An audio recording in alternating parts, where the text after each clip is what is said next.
Summary. What if Naruto was born with the crystal release bloodline and activated it during his fight with Mizuki?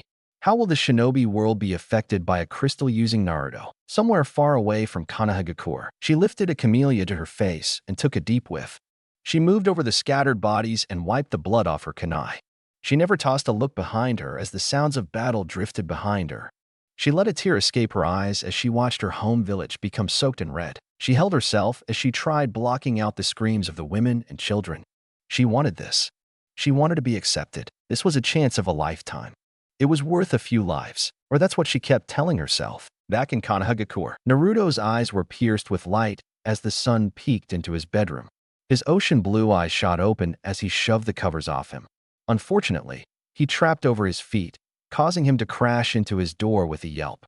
The blonde stared at the clock, noticing the 8:15 in big, bold numbers. Crap. The blonde-haired boy rushed to the bathroom and pulled on a random pair of orange khakis and his favorite orange shirt as he brushed his teeth. He felt himself choke on the toothpaste as he eyed the clock. Grabbing his blue Hitayate and a banana, he rushed out the door, forgetting two major things: his shoes and Gamachan. Crap. The academy gates were closing, and Naruto could have sworn the gatekeepers began closing them even faster when they noticed him running towards the gates. In a desperate mad dash, he accidentally stepped on a random Chunin's head and flipped himself over the wall. If anyone had walked by, they probably would have described Naruto as a midget orange flash. 8:25. Naruto moved past everyone in an orange blur. He gave a yelp when he tripped over a certain Nara. Said Nara only raised an eyebrow and smoothed out his pineapple hairstyle and gave Naruto the evil lazy eye before dozing off again. Naruto yelled a few choice words to the sleeping boy and took a seat in the far back next to Shino. Outside in the hallway, Iruka walked past the other classrooms, feeling the package in his hands grow even heavier. Could he do it? Could he send these children out on the battlefield or send them on their way to become mindless killers? Would he be able to sleep at night knowing these children were being turned into mini versions of their sensei Kakashi? It was clear that this was not Iruka's favorite. This wasn't his first year as an academy teacher, but that didn't mean that it was any easier. He passed kids who he thought would survive long after him, when they died some months later after graduating. He took a moment to stand outside the door, weighing the package in his hands before gathering himself for a minute. He felt his hand turning the knob and sealing the fates of the children and himself inside the classroom. Unlike the gloomy Iruka, Naruto could not wait for his team assignment.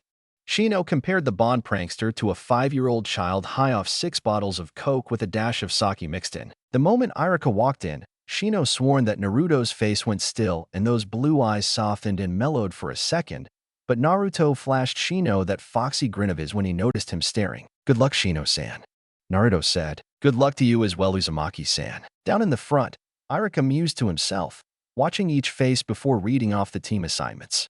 "They listen for the team assignments, but not for my lectures," he mused to himself. Taking deep breath, he began reading off the teams. Team 1. Team 7 will be Sakura Haruno, Kiba Inuzuka, and Sasuke Uchiha. Your sensei will be Kakashi Hitaki.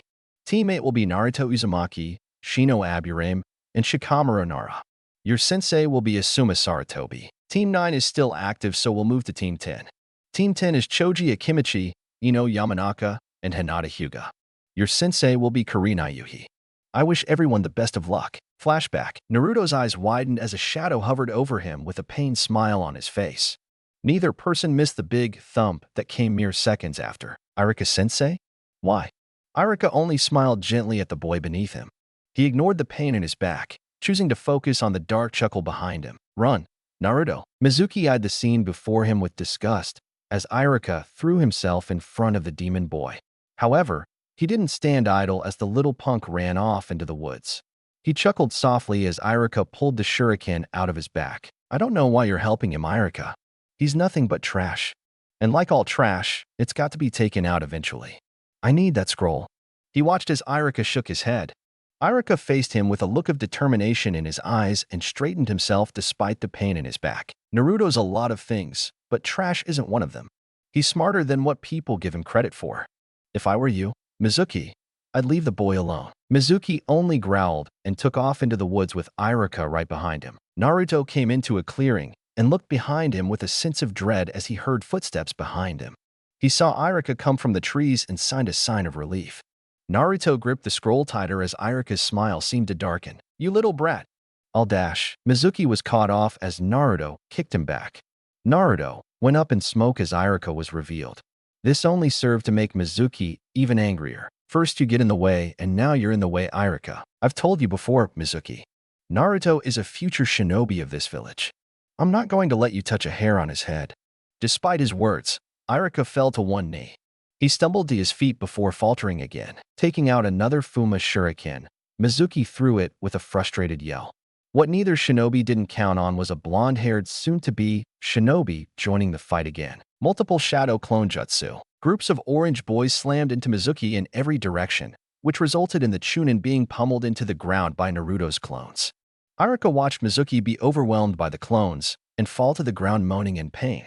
Naruto walked over to Irika with a tired smile on his face. Irika caught the boy as he fell forward into his lap and slipped into unconsciousness. Irika watched as the clones poof away not in smoke but in crystal dust. Irika more Chunin arrived a few minutes later and stared at Irika, who was still holding Naruto in his arms. Mizuki groaned from pain as the other Chunin picked him non-gently and hauled him away to the hospital before being taken to Ibiki. Irika and Naruto were rushed to the hospital and were treated accordingly and released later that night. Naruto was too caught in the memory that he didn't notice Shikamaru walking over to him until said lazy boy waved his hand in his face. Naruto, Asuma-sensei is here. Come on. Naruto nodded his head and walked next to the Nara with a bounce in his step. Asuma Saratobi was a tall shinobi with short black spiky hair. Naruto could have sworn that the man's brown eyes were trying to bore right through him as he scratched his beard.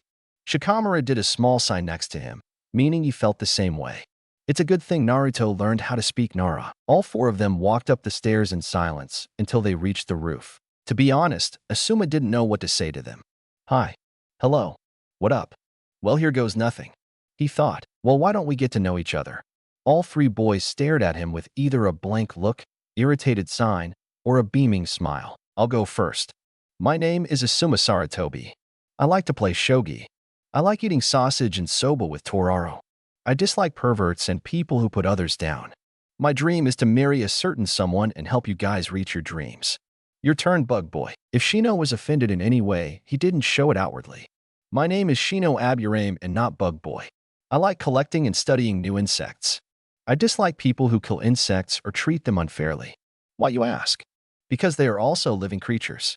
My dream is to reach the rank of Chunin and then become the next clan head. Asuma nodded as he pointed to Shikamaru. All right. Your turn, lazy pineapple. Shikamaru glared at Asuma while giving a long sigh.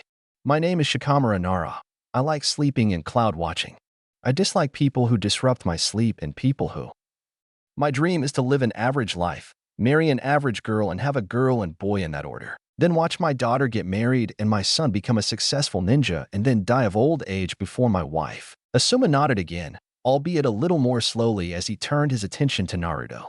Okay. Your turn, little fish cake. Unlike Shino, Naruto pointed his finger at Asuma and stated well shouting, the name means maelstrom, not fish cake. Asuma grinned and waggled a finger in Naruto's face. But fish cake sounds cuter. My name is Naruto Uzumaki. It means maelstrom and not fish cake. I like ramen and training. I dislike people who put down others without even trying to help others first. I also like playing Go because it is a fair game.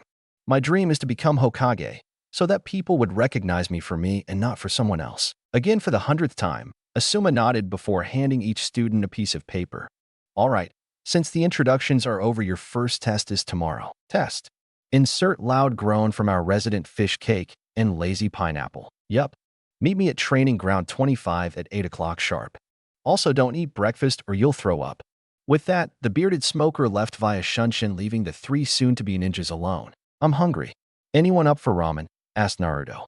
Shino and Shikamaru shrugged their shoulders and followed after the blonde midget to Ramen Ichiraku. The next morning was filled with an awkward silence as the three boys arrived at the training ground at around 7:30. Shikamaru signed loudly as he stretched his arms above his head. Shino looked around for any sign of Asuma and proceeded to let loose a swarm of insects while heading off into the woods as Naruto began climbing one of the farthest trees in the southern corner of the clearing. Shikamaru took his place by the nearest tree, which happened to give him a clear view of Naruto and Shino's positions. Shino's sea green jacket helped him blend into the bushes and trees around them. Shikamaru had even managed to convince Naruto to wear a less obvious outfit like a navy blue t-shirt with fingerless gloves instead of his usual orange jacket and shirt. Still, he couldn't get rid of Naruto's orange cargo pants. All three boys waited for Asuma, who appeared exactly at 8 o'clock.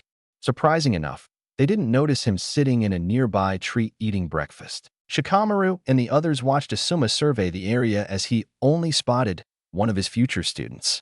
Where are the others? Shikamaru shrugged his shoulders. Asuma shrugged his shoulders in return while taking a deep breath. The goal of this test is for one of you to get one of these packs of cigarettes. The test ends at 11. Pulling out a timer, he placed it on the nearest stump. Asuma held up 2 packs of cigarettes as the boy's sweat dropped. If you can get this, then you'll pass. If you fail, you will be forced back to the academy to try again next year.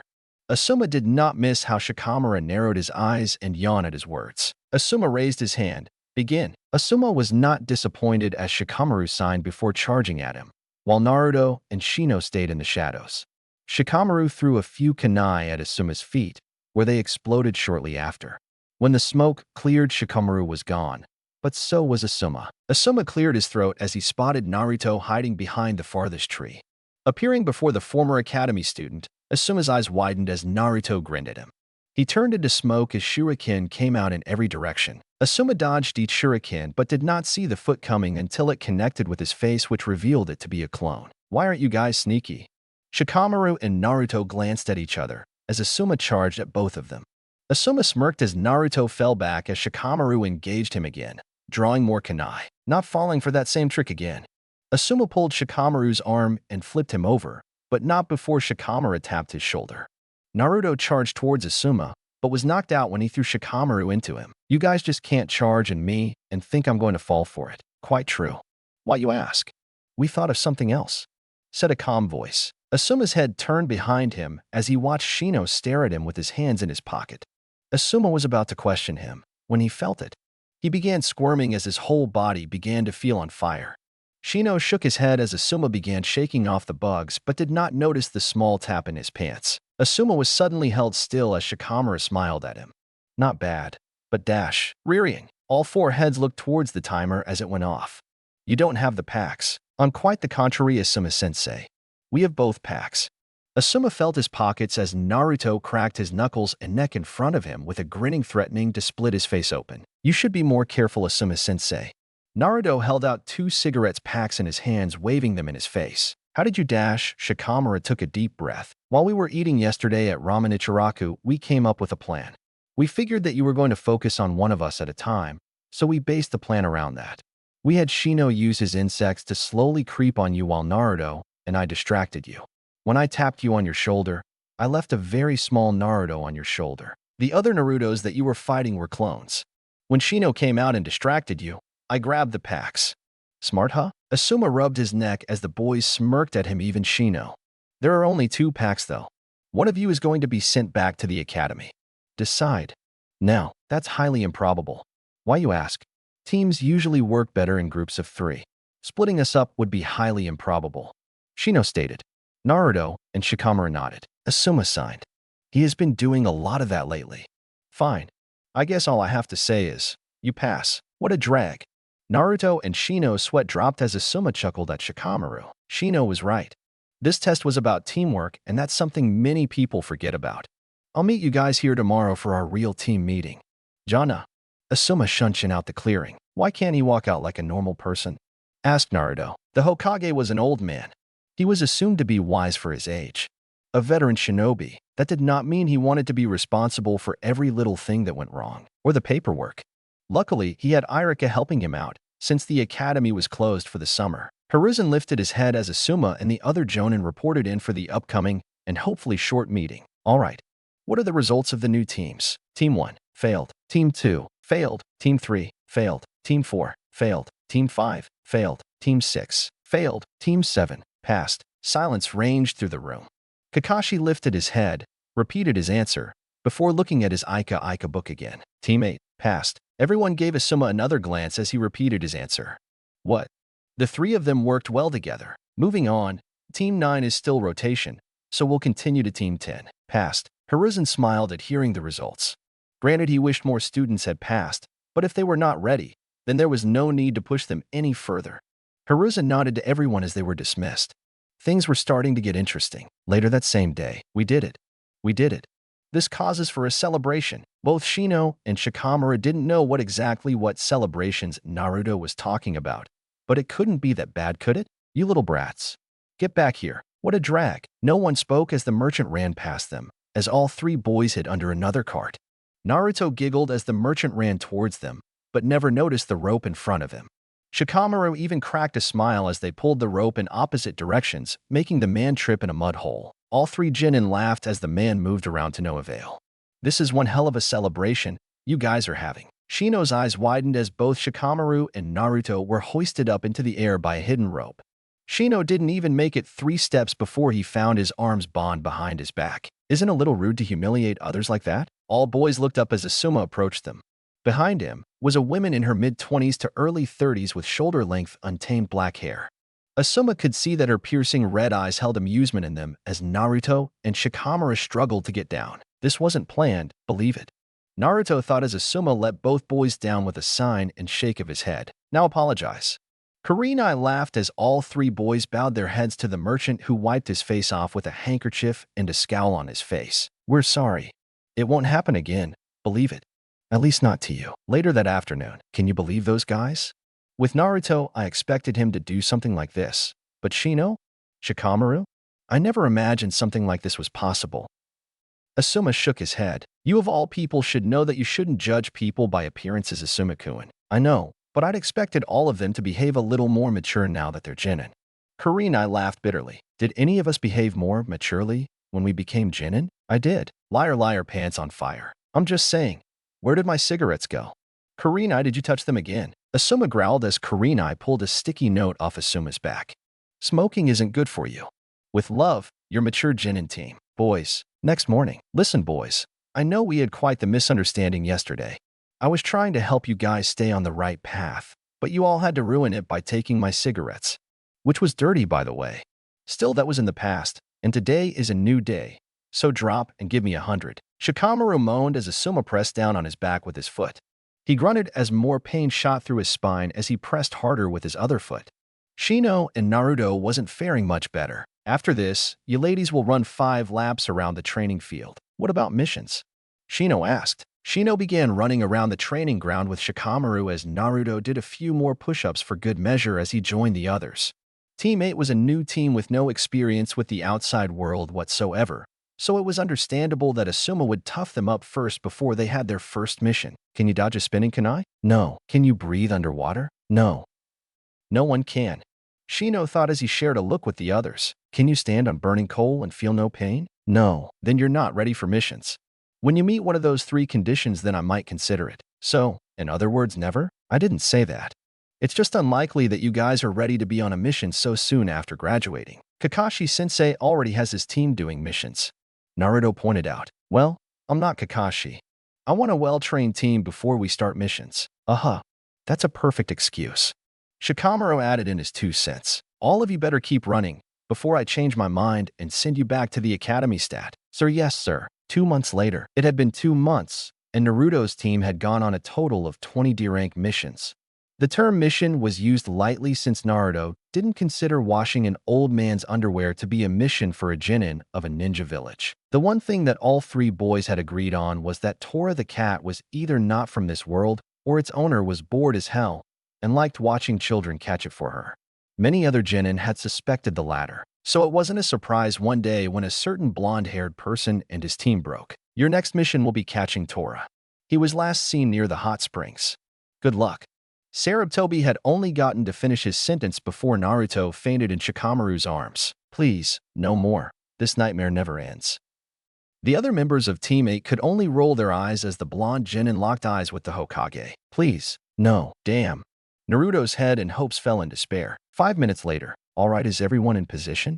Asuma and the others scanned the area with calculating eyes as he got 3 separate confirmations. LR, are you ready to commence plan catch Tora for the 1600th time? Lazy Pineapple, are you in position? Bug Boy, are done playing with that insect? Hi, Sensei. All was still for the next few minutes.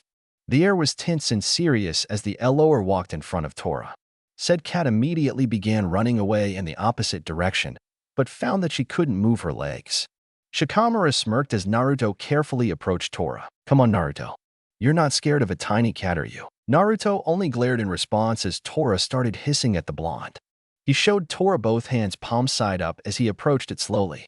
Unbeknownst to the cat, Shino's little bugs were slowly eating away at her energy as she focused on Naruto.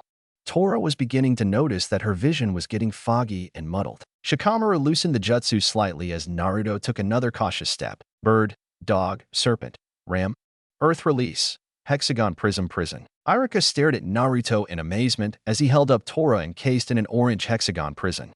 Iruka frowned at Naruto for another minute before signing. Naruto, your mission was to catch Tora, not kill her. But Iruka-sensei, it's not dead.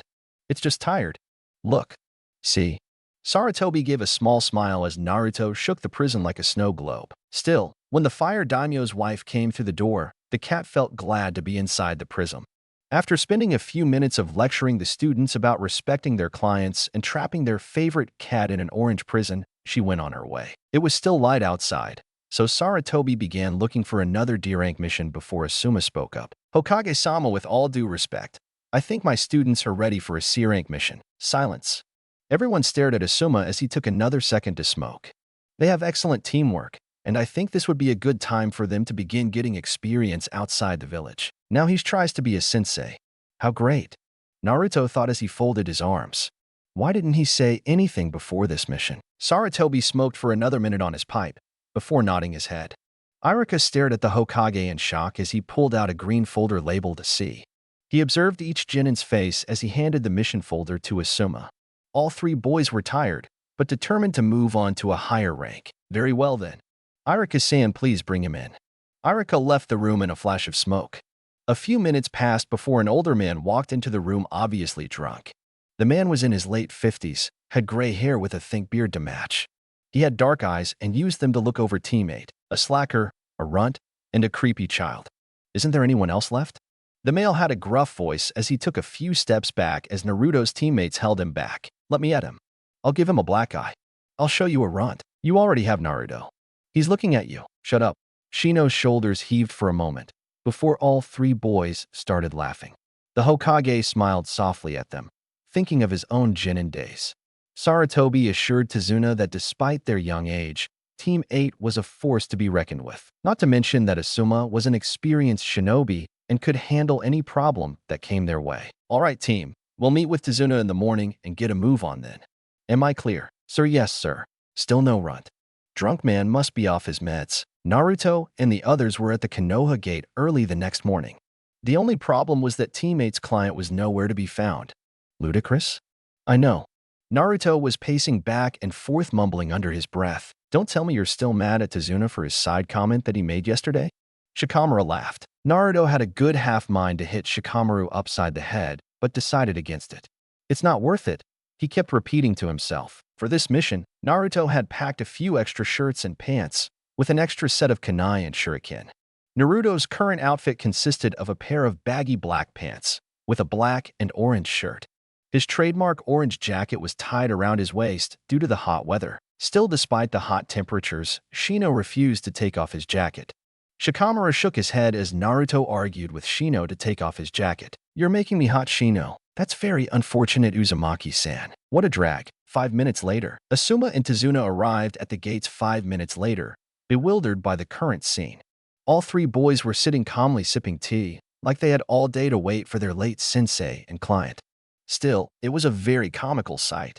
Naruto poured himself another cup before turning to Asuma with a frown on his face. Your late sensei. I do hope you won't make this a habit. Good morning to you as well, Tazuna. Asuma's and Tazuna's eyes widened as Shino and Shikamaru greeted them calmly. Asuma and Tazuna were still confused when they heard a distant noise behind them. Thanks to years of ninja training, Asuma was able to dodge multiple incoming kunai and pai. Tazuna wasn't so lucky. What a great start to a great morning. All right, everyone. Let's get going. The boys formed a triangle formation with Asuma at the front as the group started moving. Naruto held up the rear, with Shikamaru and Shino on either sides of Tazuna. Shino pushed his black shades up further to his face when he spotted a puddle on the side of the road. He tensed slightly, trying to get the others' attention. Winking, Shikamaru rubbed the back of his head. Shikamaru messed with his jacket for a few moments before pulling out a small jug. Sensei, I forget to refill my bottle. Is there a stream nearby? Asuma frowned. You should have taken care of that before we left. Besides, you know that there aren't any rivers nearby. Naruto decided to add in his own 2 cents. But Sensei, there's a puddle here and it hasn't rained for weeks. Everyone, including Tazuna, tensed as they passed the puddle. Now that they were closer, Asuma could see 2 shapes moving inside the water. Team 8 passed the puddle and nothing happened after a few minutes of silence. Naruto felt his chest loosen in relief as the puddle got further and further away with each step. Maybe the worst was over. Naruto felt a swoosh sound go by his head and felt his body move on his own. Luckily, Shino used his Kekkei bugs to distract the unknown ninja while Shikamaru and Asuma moved in a defense position in front of Tazuna. Naruto narrowed his eyes as the ninja with the gauntlet on his right hand tried attacking Shino behind his back. Running, Naruto kicked the ninja in the side and landed next to Shino with a huff. The men slowed down as the bugs began working their magic. Taking this opportunity, Naruto ran over to both ninjas and dodged both of their gauntlets. He tried punching the closet one with a kunai, but the enemy only blocked it. His companion used his left hand to try to swipe at Naruto's face. Bending backwards, Naruto slid to the ground as Shino appeared and kicked the ninja back a few feet. Pulling Naruto up, Shino threw a few kunai at the other ninja, forcing him into the shadows as well. Shadow possession jutsu complete. All 4 members of Team 8 smirked. Who are you guys? Naruto kicked the one closet to him in the butt as he repeated his question. We're not talking. Asuma signed. They're known as the Demon Brothers. They're from Kiri. The now identified Demon Brothers glared at the members of Team 8. Their mission had been compromised, and they had been defeated by a bunch of fresh genin. Stuff like that can ruin a person's image, you know? The moment the pineapple-haired kid released his jutsu, they were tied against a tree by the jonin. The jonin rubbed his stubby beard as he took another smoke.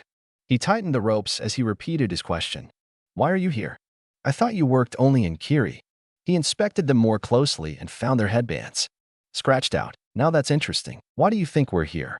Gozu, who wore the gauntlet on his right hand, asked. His brother Meizu wore the one on the left hand.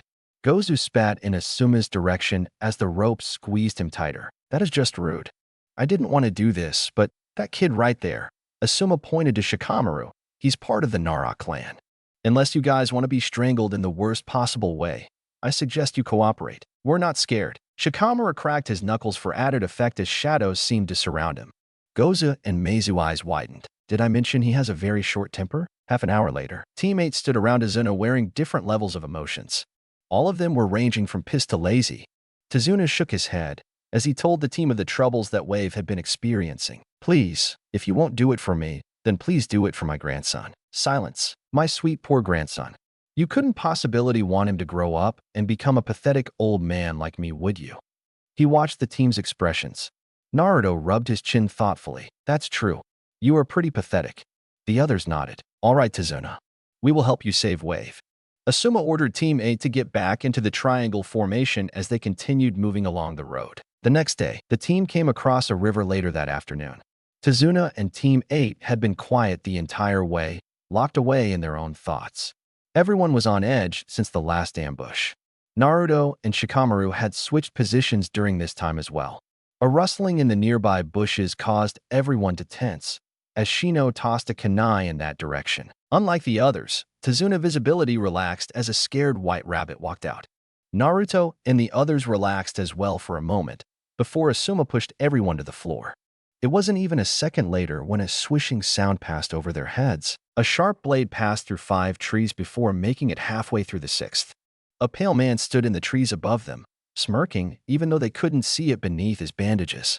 The man's forehead protectors was sideways, but Naruto could still make out the 4-wave symbol. Scratched out. Damn it.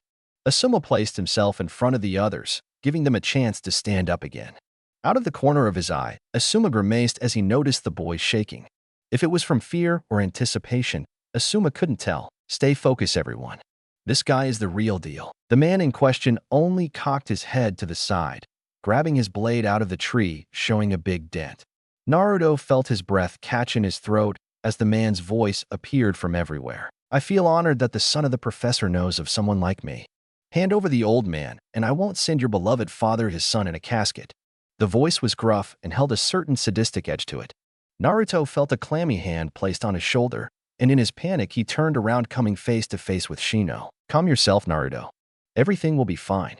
Besides the fact that Shino used his first name, Naruto couldn't help but feel that Shino was lying through his teeth to comfort both of them. Nonetheless, Naruto nodded as the man's voice ranged through his ears loud and clear. "Do you little kids really believe that everything is going to be alright, speech? When I'm through with you, there's not going to be a single hair left to show you even existed. Zabuza Momochi. I've heard of you. They used to call you the demon of the mist for a reason." Demon? If the situation weren't so dire, Naruto would have laughed at Shikamaru's pale face. No sooner than those words spoken, Asuma appeared in front of Naruto, blocking a direct attack from the now identified Zabuza. "Oh please, stop. You're flattering me." As Zabuza spoke, he applied pressure, forcing Asuma back a few feet. Teammate backed away, giving Asuma enough room to step back again, before throwing Zabuza off them. Zabuza reappeared moments later on the lake in front of them. Asuma held his trench knives in front of him, his eyes never leaving Zabuza's. Teammate gathered their own kunai, preparing themselves for another attack. Zabuza chuckled to himself as he charged forward, meeting Asuma head-on. The two parried attacks, but Asuma's eyes narrowed when he stabbed Zabuza in the heart. Why? Zabuza melted into water. With teammate, on sheer luck, Naruto moved the arm holding his kunai to his left as Zabuza reappeared in front of teammate. Shino immediately sent his Kekkei bugs to attack Zabuza as Naruto pushed his blade against Zabuza's. The man wasn't even trying to overpower him, opting to play around first. Shikamaru could practically see the smirk underneath those bandages as Naruto struggled to stay rooted to his spot. Asuma kicked Zabuza in the side as Naruto faltered. Shino moved to the side, guarding him as he caught his breath. "Naruto, can you stand?"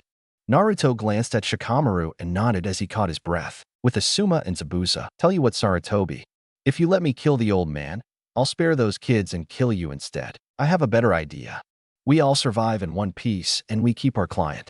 "Sound good?" Neither shinobi moved for a minute, until a distant wind picked up. Zabuza began doing hand seals as Asuma charged at him. Water release. Water dragon bullet jutsu. A large dragon formed out of the water, focusing its crimson eyes on Asuma. Letting out a giant roar, the dragon charged at the Leaf Jonin head-on. Asuma waited till the last second to sweep under the great dragon, calling out his own technique, wind release, dust cloud jutsu. Asuma cupped his hands in front of him, blowing a high-pressured wind directly at Zabuza. By now the two shinobi were only mere feet apart, just like Asuma had planned. Zabuza only had a second to react, using his sword to block the attack before he felt his entire body blown across the water. Flipping himself one more time, he landed on his feet, swaying slightly. Gripping his sword tightly, he chuckled once more. "Not bad. You managed to cut up my shoulder pretty badly. Do you always talk this much when fighting?" asked Asuma, who was panting slightly. Asuma swore under his breath as the air around them began to thicken. Mist quickly rolled in the area, making it hard for everyone to see anything. Turning his head, he turned to the others. "Shikamaru, Shino, Naruto, get Tazuna out of here now. I'll cover you." Distracted, Asuma felt his breath catch in his throat as a kunai buried itself in his right shoulder. Pulling the body towards him, Asuma stabbed towards where the heart was, muttering again when it turned into water. In a sideways slash, Zabuza appeared at his side and sliced Asuma in half. Asuma exploded, however, knocking Zabuza back a few feet. Zabuza felt a stinging pain in his left arm and right leg, as Asuma pressed a blade against his throat. The blade tickled Zabuza's neck as pressure was applied.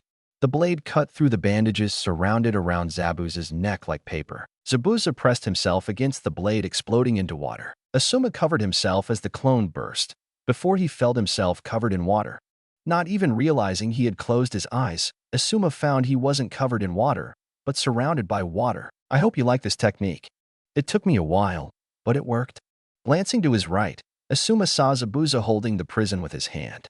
The mist lessened slightly, allowing Asuma to spot his team. "Shikamaru, Shino, Naruto, I thought I told you guys to get out of here. Run now." Naruto and the others stood in place, petrified. Zabuza chuckled, shaking his head. "That's what you get for bringing mere children into this." "Oh well." Another Zabuza began walking towards the boys, laughing. Asuma gritted his teeth as watched Zabuza stalk towards the boys. With teammate, looking at the others, Naruto noticed that their faces had paled considerably. Stepping forward, he held his kunai to his chest sideways, with his other palm facing up. Breathing calmly, he took another breath, trying to keep his heart rate even. Zabuza's clone shook its head as it watched Naruto preparing to defend himself.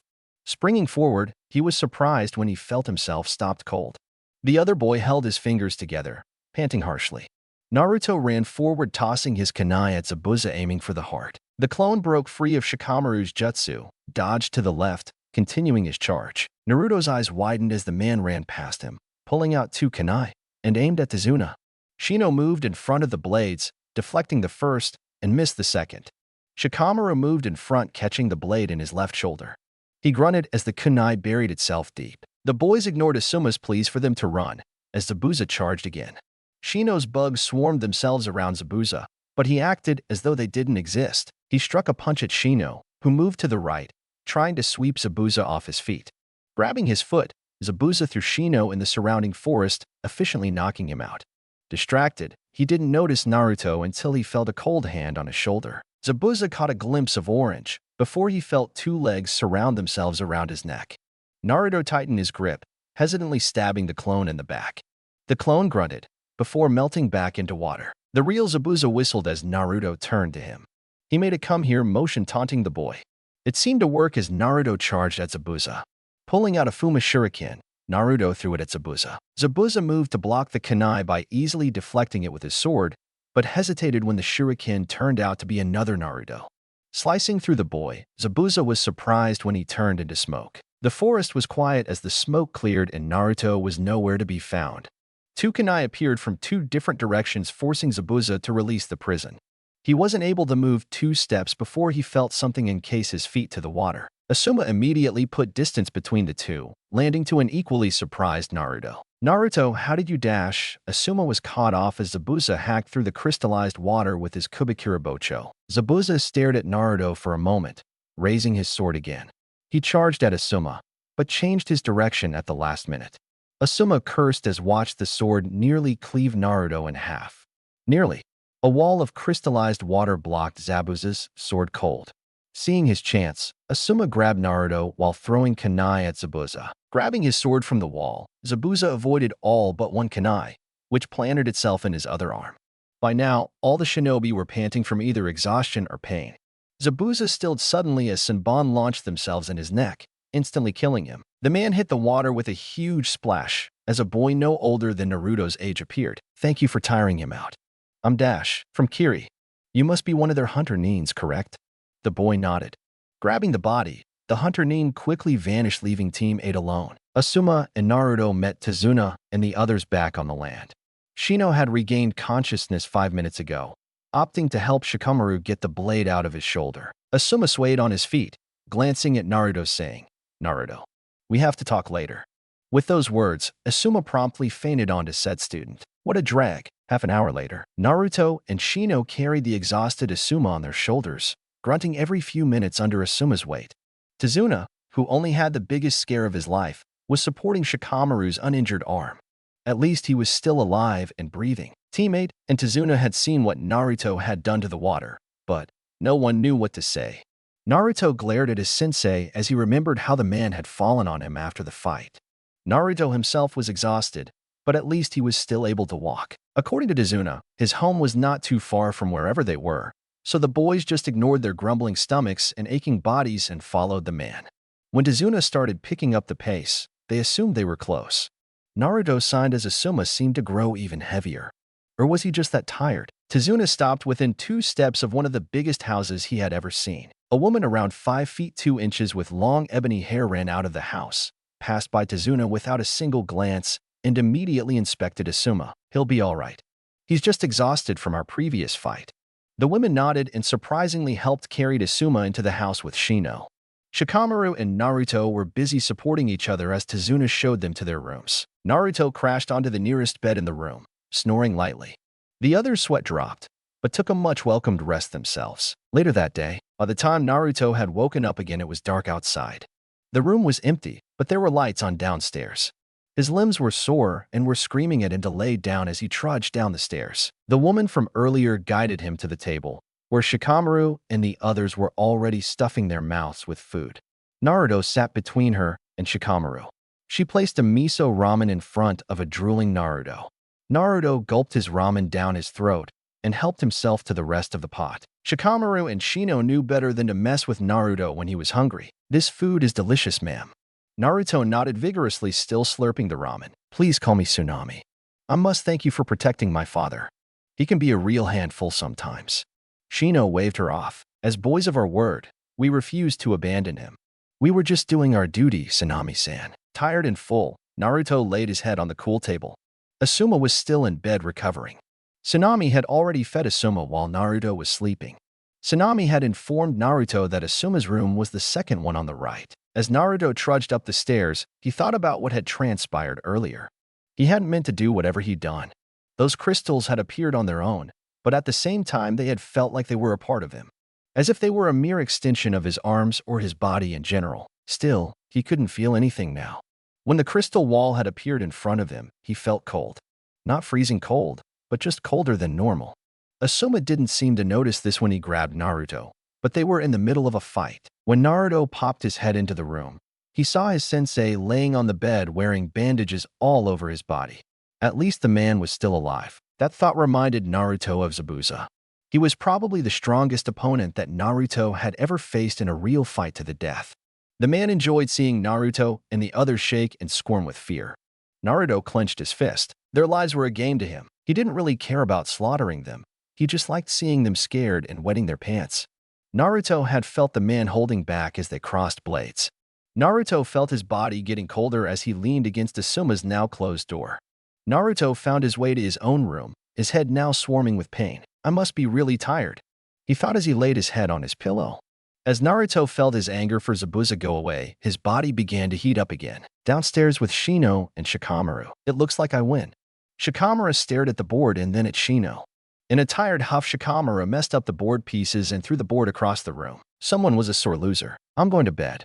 Shino nodded as he hid a smile behind his cloak. The next day, Teammate was lounging around helping Tsunami with household chores as Asuma recovered. On occasion, Tazuna would tell the team stories about Wave's history. Naruto was still sore and tired, but his ears perked up when one particular story caught his attention. "Did I tell you guys about the story of the lion, the witch, and the wardrobe?" But seriously, Tazuna had called it Tales of a Man's Best Friend. One of the stories was about a dog named Hachiko. Hachiko had waited at the front of the house every day at exactly 6 p.m. waiting for his master to come home. When the master had died in a fishing accident, the dog continued to wait on the porch for 9 years until he died of old age. Naruto stared at his palms as he pictured a dog with wolf-like ears, a board body with a black and white coat. Blinking, he noticed a small statue of a dog forming in front of him. Like yesterday, his body felt colder, but not in a painful or freezing kind of way. The others had stared at Naruto in shock as the crystal dog stared back at them. The dog was sitting on his hind legs, raising a paw as if to say hello. In his sputter, Naruto dropped the dog on the floor, but the crystal didn't shatter as expected. Instead, it made a clanking noise. Tsunami ran in the living room and noticed everyone's surprised expressions. Picking up the dog, she smiled as she petted it. "It's so cute." "Who made it?" Everyone pointed to Naruto, who rubbed the back of his head sheepishly.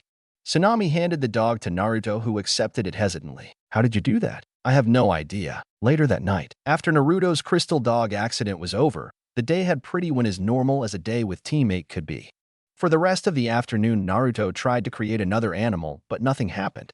By the time dinner rolled around, Naruto was found laying on the floor panting and hungry. Most of dinner was quiet since everyone had food in their mouths. Naruto laid the crystal dog next to Asuma as he watched his sensei rest. Asuma had woken up briefly, but that was it. The man was still injured, but he was improving steadily.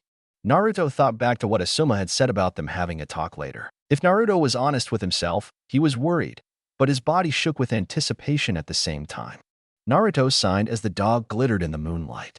Naruto needed to take a walk. That night, Naruto pulled his orange jacket on with his shoes as he opened his window, trying not to disturb a sleeping Shino.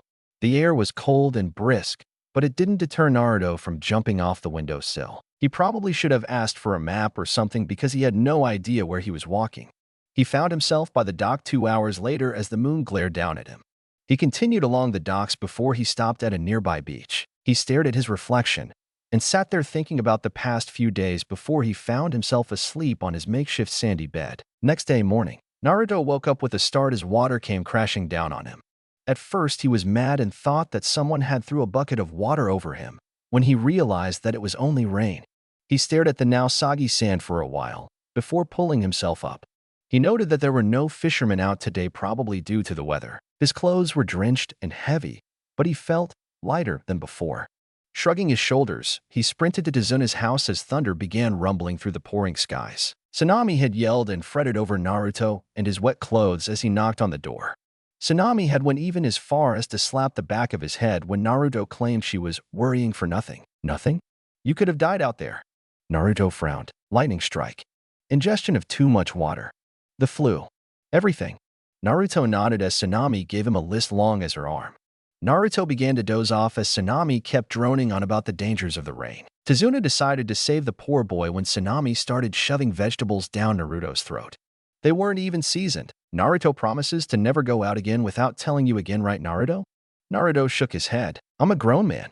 Naruto shouted. You're only 13. Quiet, Shikamaru. Afternoon. Look at who's finally up and alive. Teammate looked up from their card game as Asuma limped into the room. Asuma gave out a shout of pain and groaned as his team tackled him to the ground. Asuma-sensei, let me up already. Teammate backed away as Tazuna helped Asuma off the ground. As you all know, I've been out for the past few days, but now that I'm back, I'm going to train you all like hell. Everyone was silent as they absorbed Asuma's words. Shino was impassive, Naruto was all pumped up, and Shikamaru was, well, gone. In the morning, we'll begin training. So eat dinner and get a good night's rest because tomorrow is going to be hell. Dang. Asuma slapped the back of Shikamaru's head. Show some respect, lazy pineapple. The next day, Naruto and the rest of Team 8 had been startled awake by Tazuna and Asuma the next morning as cold buckets of water woke them up. They had walked out to the forest as Tazuna had walked to the bridge and met with the other workers.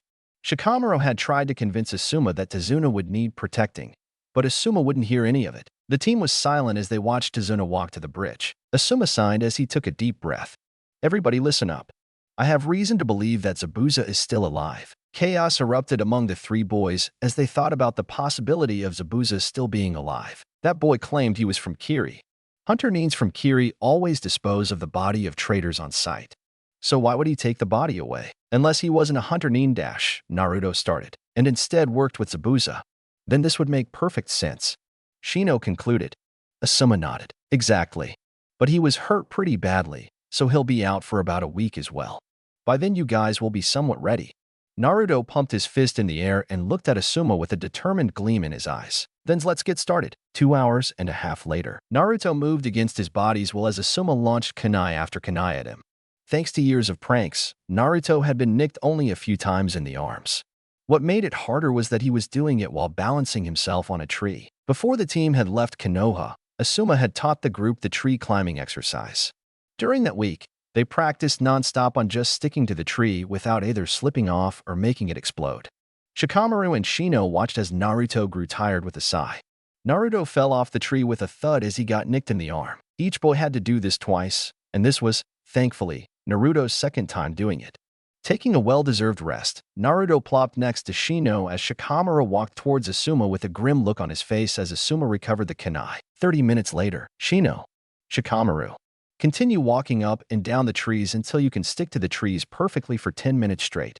Naruto, a minute please. Naruto and Asuma had walked deeper into the forest, ignoring the curious looks from the others.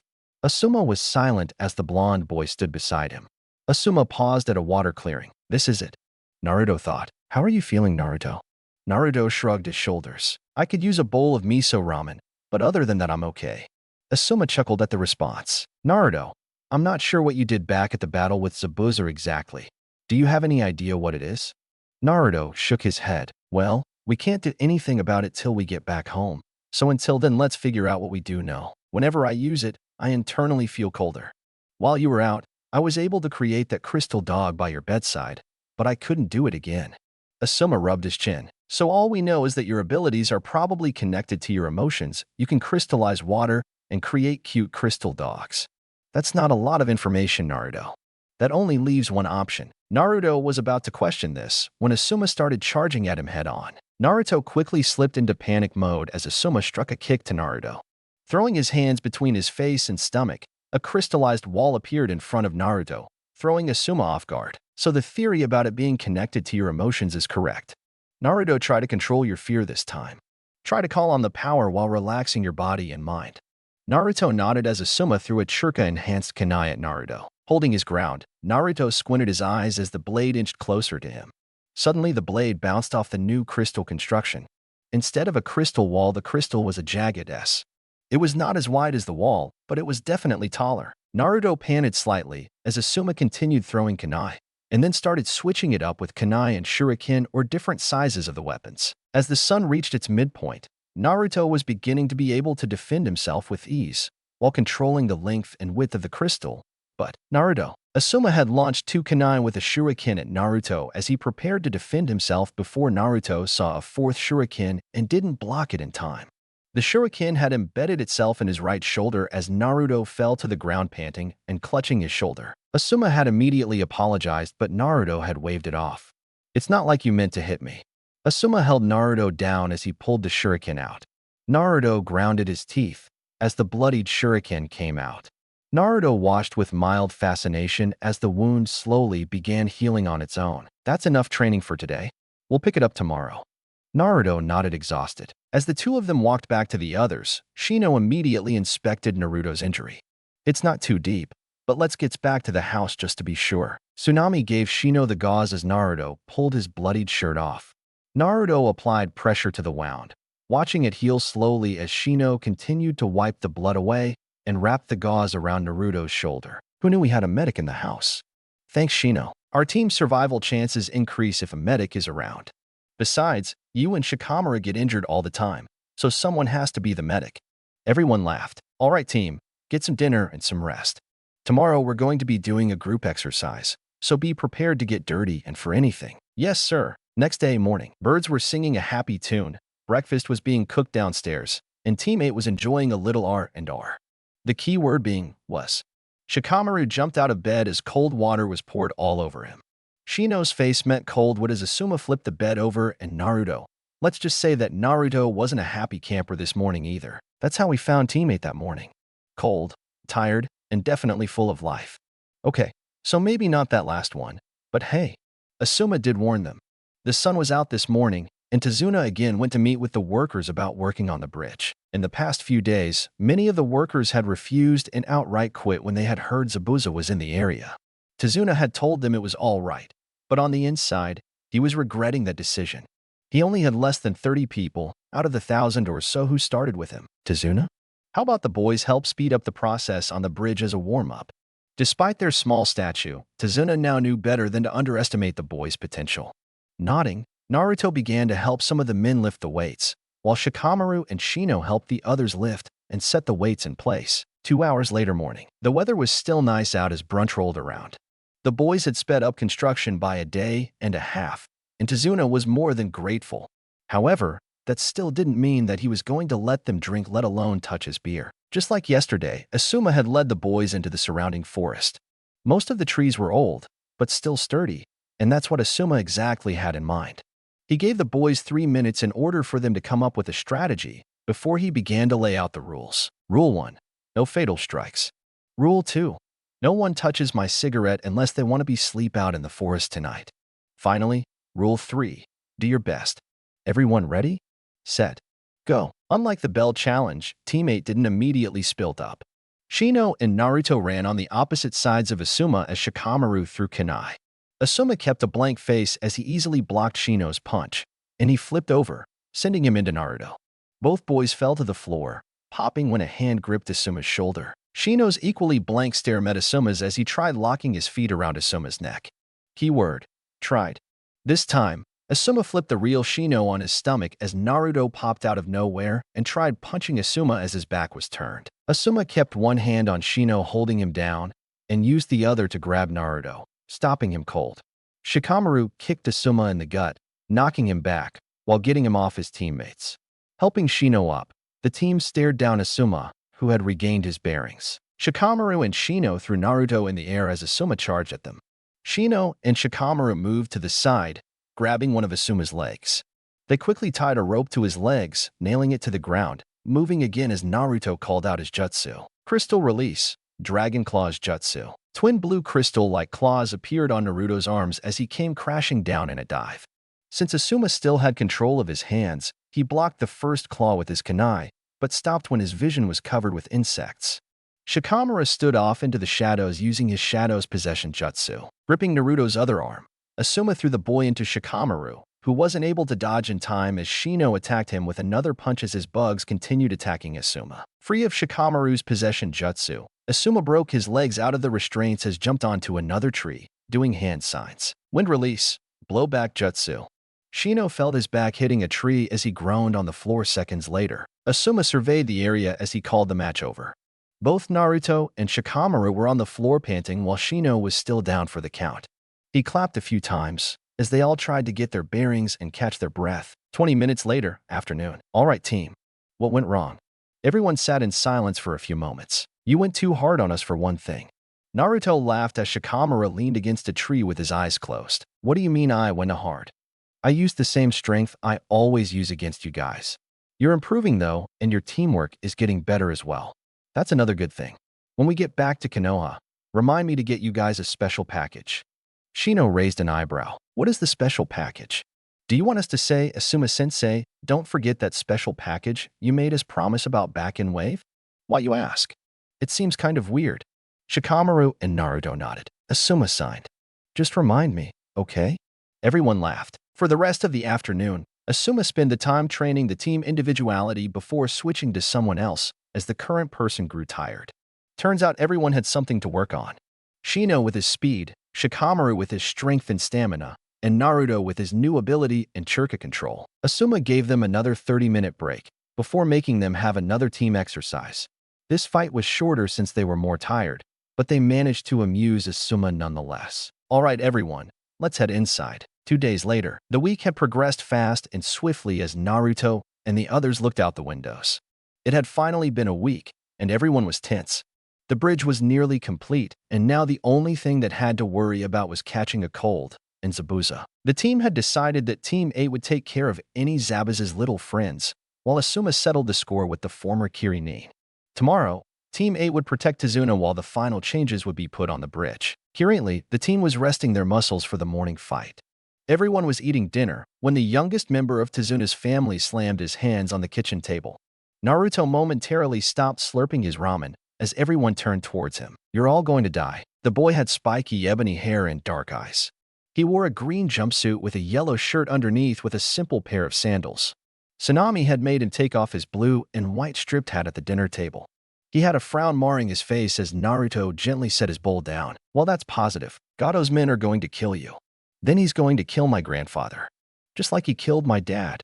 Naruto clicked his tongue. That's the most I've ever heard you say, Inari. It's true. You all know it's true. Why fight if you know you're going to die? That's the path for you. Death. The now identified Inari cocked his head to the right. How do you know my name? Naruto stopped slurping his ramen again. While your mom and I were baking cookies, she told me. Silence. The only path isn't just death, Inari. How do you know that? Gado's men are bigger and stronger than you. Inari's face was redder than a cherry as he and Naruto got into each other's faces. He'll kill you. You don't know that. You're going to die. Your argument is getting weaker. I think I'm winning, Naruto said in a singing voice. Both faces were close. They could feel each other's breaths. After staring into each other's eyes for a few moments, they began to crack smiles at each other. Inari had tears coming out of his eyes, and as Inari wiped them away, Naruto rubbed his head like he was a little child. Everyone smiled affectionately at the two, and then continued dinner. The rest of dinner was relatively calm as Naruto and Inari chatted to each other like old friends. Tsunami had to excuse herself a few times, but Naruto had reassured Inari it wasn't because of him. As everyone headed to bed, Naruto and Inari stayed downstairs planning card games. Naruto sent Inari off to bed as he put his coat back on. Tying his sandals, Naruto had a clone personally escort Inari to bed as the boy had fallen asleep on the couch. Naruto left a note, saying he wanted some last-minute training before tomorrow, and wrote he would be back in time to leave with the others in the morning. Next day morning, turns out that Naruto lost track of time as he stayed out longer than he had intended. He was trying his current crystal release techniques, trying to find ways to use them without tiring himself out. The obvious answer would be to practice until he got them down just about perfect. But who had time like that? He surely didn't. He found himself waking up with birds chirping above him as the harsh sun pierced his eyes. His body felt like someone had run him over with a truck, then backed up twice. He realized that he had crashed a field in the forest. He groaned as he tried to regain consciousness. A person in a pink sleeveless kimono with pale red edges stood over him looking concerned. Naruto took another minute to address the new stranger. The person was wearing her hair loosely and had her kimono wrapped with a simple obi tied in a bow. Naruto stared into the stranger's large dark brown eyes as she helped him off the ground. "Are you all right?" Naruto nodded. His back was stiff, but with a little stretching, he would be fine. "Who are you?" Naruto's voice cracked a little as he cursed himself in his head. The female only smiled before telling him her name was Haku. As the two talked, Naruto had completely forgotten about the others until Haku had asked him an interesting question. "Who are your precious people?" "Precious people?" "Yes, the people that you would protect with your life. You wouldn't need to even think about it. You would give your life for theirs in a heartbeat." Naruto paused. The third Hokage and Asuma-sensei flashed into his mind. His comrades were also important to him. Shino, Shikamaru, Choji, and sometimes Kiba. He thought of the females he knew, and his favorite ramen chef, and his daughter Ayam. He nodded as thought over Haku's words. "I guess I see what you mean." Haku smiled as she stood up. When you have special people in your life, then you become stronger. In both combat and in life. Please remember that. Naruto nodded. Haku turned to Naruto one last time. "By the way, I'm a boy." Same day afternoon. Naruto was rubbing his neck as he walked toward the house. He really had taken a long time to chat with Haku. Just when he thinks he's found a sane woman, it turns that it was a cross-dressing man. Well, Haku claimed he wasn't cross-dressing, but Naruto wasn't sure. He found the house quiet as he walked inside and assumed that the others had already left without him. Naruto didn't blame them. If he was 4 hours late, he would have late a long time ago too. Still, something still didn't feel right. No, that was Tsunami's voice. Naruto carefully approached the kitchen. The room was practically empty except there were two big thugs, with a frightened Tsunami and a brave little boy. It then dawned on Naruto that the little boy was Inari. Naruto felt pride swell in his chest as he watched Inari fight against the thugs. Naruto managed to catch Inari's eye. Catching on, Inari began speaking about he wasn't going to be a crybaby anymore and was going to defend himself and all that good stuff. Naruto hit both the pressure points on their necks as Inari drew back his arrow. Naruto helped Tsunami off the floor as he rubbed Inari's hair. "Nicely done, kid. You stay here and protect your mom while I go help the others." Inari nodded. The battle had already begun. Shino faced off against Zabuza's special helper, while Asuma battled Zabuza himself. Both men were fully healed and were ready to finish the fight for good. Since Naruto hadn't shown up, they were forced to work with what they had. Shikamaru had stayed behind to protect Tazuna as Shino had engaged in a fight with Zabuza's fake Hunter Nin. The fake Hunter Nin was faster, but Shino was stronger. Asuma was impressed with the boy's skill, but tried to stay focused on his own fight, lest he wanted to end up dead. Shikamaru gritted his teeth. "Where was Naruto?" "Sorry I'm late. I had to save Inari and his mom. Then I had to take a shower and wash my face. Cause, who wants to help his team while being filthy?"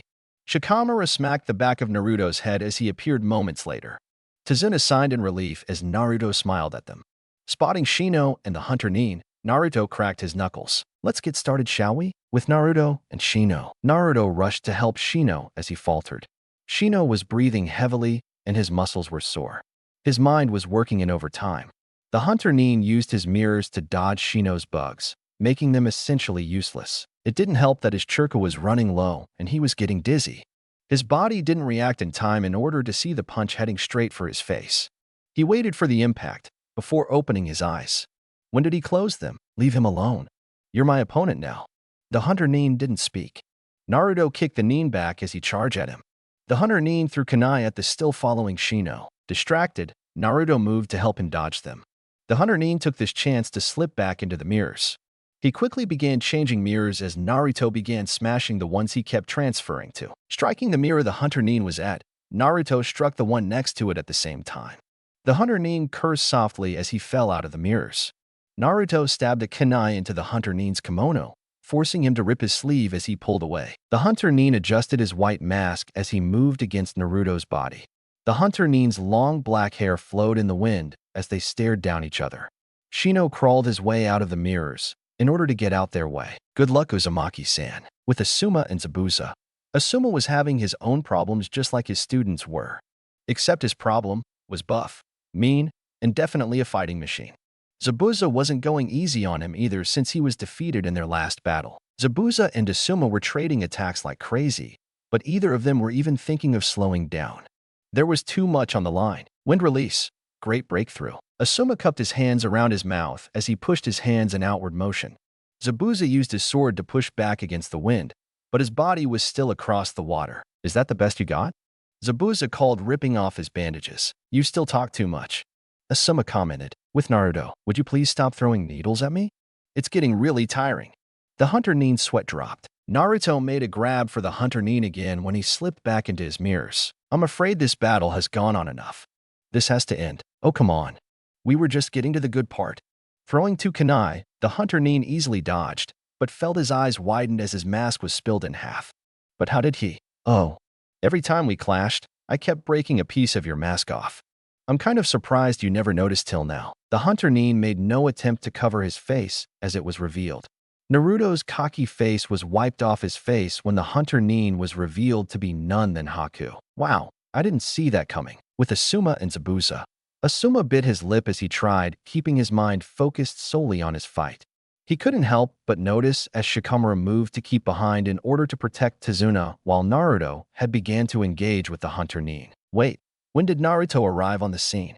His distraction gave Zabuza the opportunity to charge at him as Asuma looked away for a second. Asuma blocked the blade with one hand as he came his attention on Shikamaru. Eyes widening, Asuma rushed over to Shikamaru. Shikamaru. Move Tazuna now. Tazuna and Shikamaru ducked under Zabuza's big sword as Asuma kicked Zabuza back onto the lake. The two of them engaged again a taijutsu fight, as Shikamaru moved to protect and clammed down Tazuna again. Come on, Zabuza. Let's talk this out. Zabuza ignored him and opting to attacking him again. The others looked up in awe as they watched the two go at it. Naruto and the Hunter Nin weren't fighting at moment, but they were still tense. Shino stood off at a distance, wrapping his bandages quickly. With Naruto and Haku. That is indeed a troubling story, Haku, but I can't let you complete your mission. Haku nodded. Shino watched them get into their battle positions. Maybe we could have been friends in a different lifetime, Naruto-san. Naruto nodded. Yeah, in a different lifetime maybe. Secret technique. Demonic mirroring ice crystals. Mirrors starting forming around Naruto in a 21 formation. Naruto groaned as he found himself surrounded. Haku appeared in all the mirrors at once, wearing an emotionless mask. Naruto tried punching through the nearest mirror, but to his great surprise, it wasn't affected in the slightest. That trick won't work twice with me. That was unfortunate. Naruto rubbed his palm gently as he stared at the multiple Hakus. Haku began throwing kunai at Naruto as tried his best to dodge them. On a few occasions, Naruto was able to pull a limb out of a mirror, but it would turn out to be a water clone, and not the real Haku. This began to irritate Naruto. 5 minutes later, the battle, if one could call it that, was rather one-sided. Naruto saw no way how he could be on the offensive when Haku partially had been defensive and offensive against him the whole time. The only thing that worked against him was nothing. That surely helped a lot, though Naruto. However, he did begin to notice something about Haku's movements. They were getting slower and sloppier. That must mean he's running out of churka, which was a good thing depending on you look at it. If he's low on churka, then that gives me an opportunity to attack, but that might make him desperate as well. Suddenly, an idea struck Naruto. There's no way this can fail, hopefully. Forming his hands in a cross, he shouted out, Shadow Clone Justu. Dozens of Narutos appeared in the area. They began to crush all the mirrors around them, forcing Haku to create more and keep moving in case of them got too close. Enough. Secret technique. 1,000 flying water needles of death jutsu. All of the Narutos watched gather water from the crushed mirrors. They were momentarily stunned as they transformed into 1,000 long needles. None of the clones was able to get away as hit them at vital area at high speed. Haku, of course, was safe being in his mirrors, so he didn't have to worry getting caught in the crossfire. Smoke was soon covering the area as all the clones were popped. When the smoke finally cleared, Haku narrowed his eyes at seeing nothing. The needles had got rid of the clones, but there was one question still left. Where was Naruto? Crystal release. Twin tornadoes. Haku felt a stinging pain in his shoulder before he realized that his mirror had been crushed. Then it dawned on him. The clones and the smoke. Haku gave a little smile as he opened his eyes. When did he close them? There was a hole in his shoulder, no bigger than his fist, but it stung like crap. You used the clones as a distraction, then used the smoke to keep my attention on the ground, making me think you were still among them. Even when the smoke cleared, I didn't think about looking up. Silence. A plan so simple. I shouldn't seen it coming, but that's probably why you used it. So simple, I wouldn't thought about that. To be honest, I just didn't want to hit by those needles. Haku and Naruto shared a laugh at that. Both boys were panting as they laid on the ground together.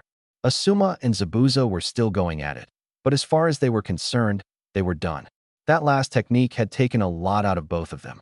Haku could barely lift his head, let alone fight. They watched as the remaining mirrors changed to water as Haku ran out of Churka. So, I think that means I won.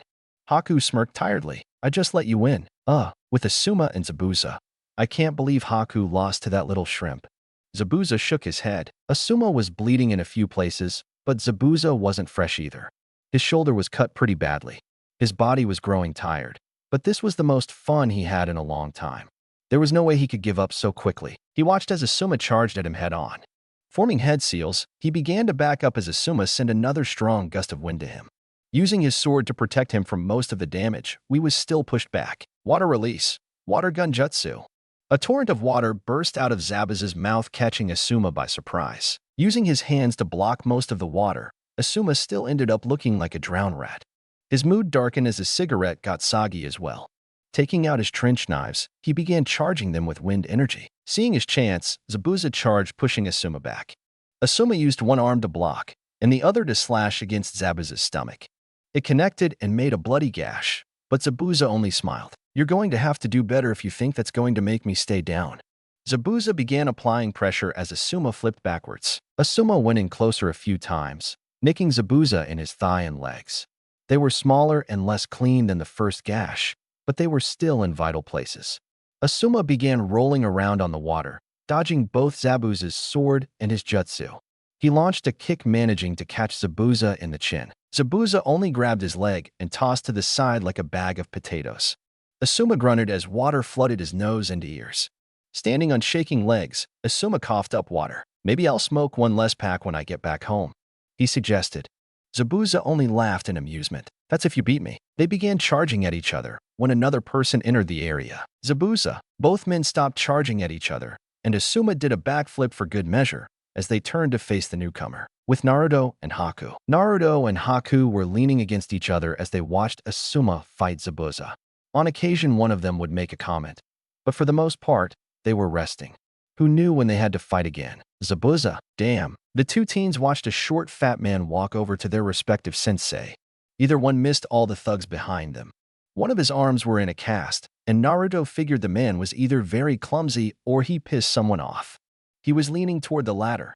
Zabuza leaned on his sword, breathily heavily. Gato, what's the meaning of this? Can't you see I'm busy at the moment? Haku and Naruto sweat dropped. Despite the both of them being a considerable distance away, Naruto and Haku could hear the adults clear as day. Listen about our deal, Zabuza. I need the money right now, so I've got to cut a few people loose. You and that little brat, being one of them. I hope you don't mind. For added measure, Gato spat in Haku's direction as he walked behind his thugs once again. Look at you hiding behind your little thugs, Gato. Do you really think you can beat me? Gato snorted. Don't listen to him. He's wounded and exhausted. Kill him.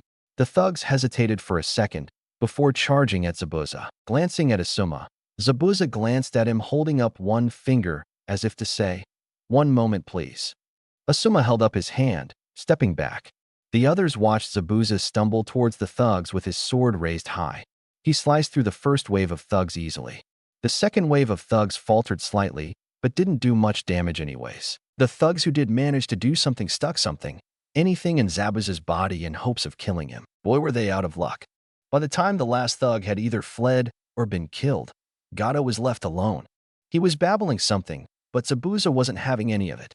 Still, Gato tried his best to appease and bargain with Zabuza, but as he raised his sword above his head, he screamed. All of people turned their heads at the sight of Zabuza's one-man slaughter. He was panting heavily, and blood was dripping heavily down his arms and backs. Stumbling, Naruto helped Haku over to Zabuza. Naruto, they are still our enemies. Haku's my friend, sensei. Like any other friend, I'm gonna help him. 30 seconds later, Zabuza-sama, I'll fix you up, like before, and you'll win the next battle. Zabuza shook his head. No, Haku. You and I both know that's not going to work. I've lost too much blood already. To think I was starting to have fun too. Zabuza gently wiped off Haku's tears as Naruto stared at the other direction. Smoker guy. Take care of Haku for me. Everyone had a moment of silence as they had another commotion to the far left.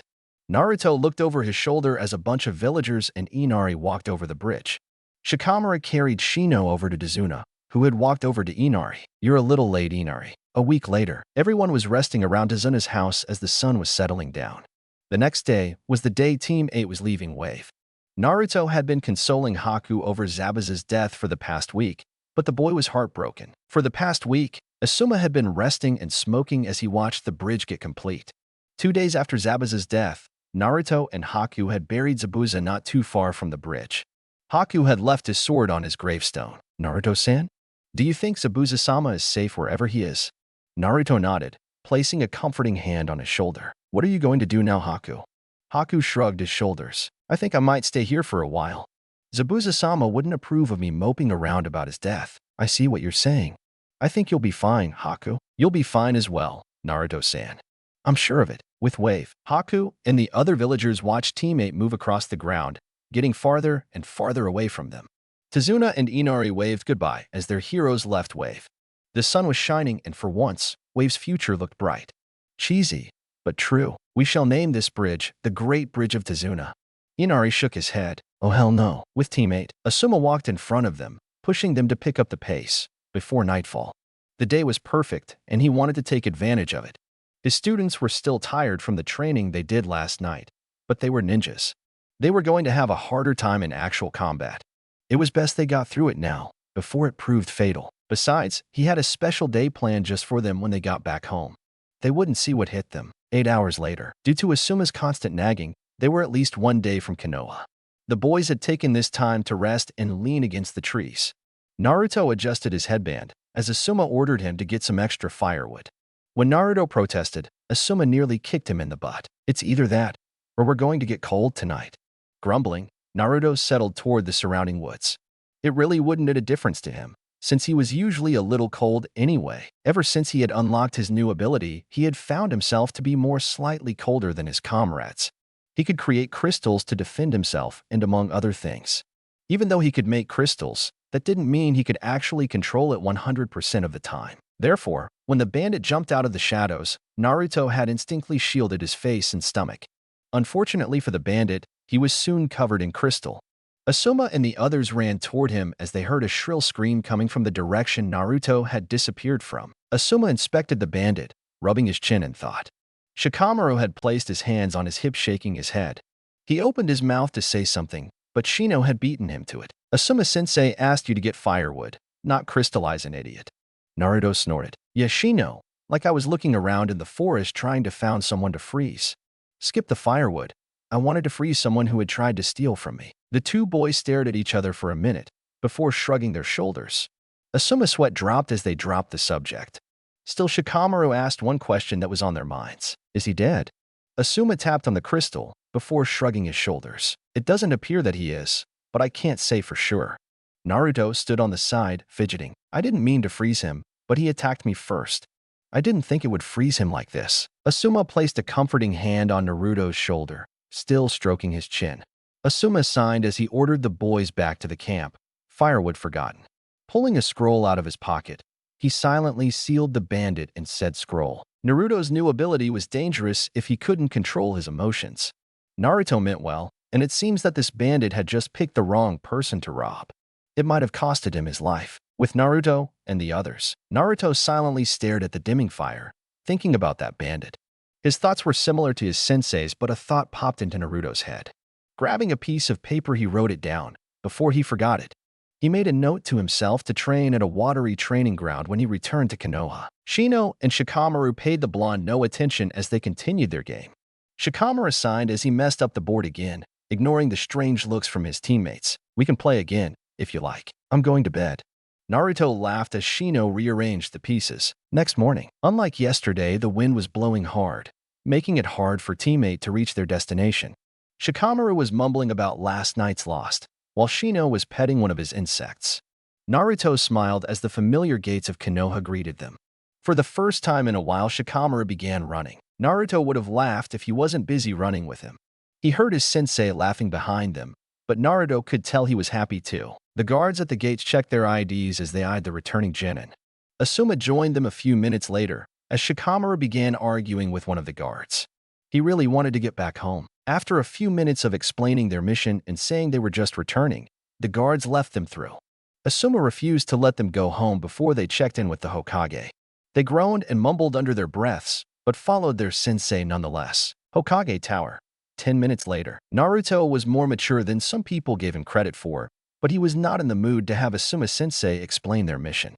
He had lived through it. He was there. Why did they have to sit through this torture? Moreover, Naruto didn't miss the looks the Hokage sent him when Asuma told him Naruto had unlocked a new bloodline. Asuma had finally finished debriefing the Hokage when the door had been opened. Teammates stared at the newcomers and made room for them as their sensei walked forward. The man held silver-defying gravity hair, and his headband was covering part of his face. The lower half was covered by a gray mask. He seemed surprised that teammate was still there. It seems that you took too long in explaining things, Asuma. Again, we'll continue with your team later. Teammate began walking toward the door greeting the other team before the Hokage called out to them. Asuma, Naruto, I want a full report on it, tomorrow. Naruto nodded as he knew it was referring to his ability. Yes, sir. Later that day. So, Asuma-san, what's this that Hokage-sama was talking about earlier? Asuma signed. He should have known that Kakashi would be interested in his former sensei's son development. You'll see, Kakashi-san. I'd best be on my way. I have to train my students early in the morning, and I don't want to be tired when I'm roughing them up a bit. Kakashi gave him a nice smile. With Naruto, his eyes were closed and his face was calm. His nose began to twitch as he balanced himself on the tree stump. Asuma had given them the day off, opting to train them into the ground early next morning. Much to Naruto's disappointment, Asuma had planned on going on another mission soon. He liked missions, but he missed home as well. Not to mention he wanted to figure out his ability. They were interrupted earlier by that one-eyed Jonin, but Naruto still wanted to train on his own. Asuma-sensei had left them to pick up that special package he had talked about back in Wave. He had this happy look on his face that Naruto really didn't like. He pushed his teammates in the back of his mind as he tried concentrating again. That frozen bandit had played a part in this. Naruto knew that he had to fight against his instincts, lest he do it again. He wouldn't want to accidentally freeze any of his comrades, unless it was someone he didn't like too much. Still, the bandit was frozen in an array of jumbled shapes mixed together. He wanted to create something a lot smoother and round. He kept picturing a prism in his mind, and he soon felt the familiar sense of cold flooding his body. His body cooled before heating up again. 3 minutes later, opening his eyes, he found himself staring at himself. Looking around, he smiled. He found himself locked in an orange prism. The sun was beaming at him, but the prism reflected most of it. Naruto found himself smiling and screaming for joy as he did it. It wasn't what he had planned for in the beginning, but this worked too. I'll call it Crystal Release. Prism Chamber. He paused. That's not the most creative name, but it'll do. Now how do I get out of here? He wailed for a minute as he found out that the prism was very durable. Closing his eyes, he focused again, but only found himself falling to the ground. He wasn't nearly out of chakra, but his chakra control wasn't the best, so he used more chakra than he should have. He waited for what felt like hours before the prism finally collapsed. He watched in slight awe as the prism dissolved into tiny orange crystals. Despite the issue of not knowing how to cancel the jutsu when he wanted to, Naruto was still excited. Plopping onto soft ground, his chest raised and lowered at a fast pace as he stared at the sky. He could figure why Shikamaru liked looking at the sky. He felt calm and at peace. Not to mention sleepy. Naruto's head shot up as he steadied himself on his own 2 feet. Looking to his left, he watched a fair-skinned girl around his age walk towards him with slow, confident steps. She had sparkling green eyes and long platinum blonde hair. Most of her hair was in a high ponytail with bangs covering the right side of her face. It reached down to her waist, and he noticed 3 other people. Naruto smiled as Ino gave him a curious look. She eyed him up and down as he scratched the back of his head. I'm sorry, is this your team's training ground?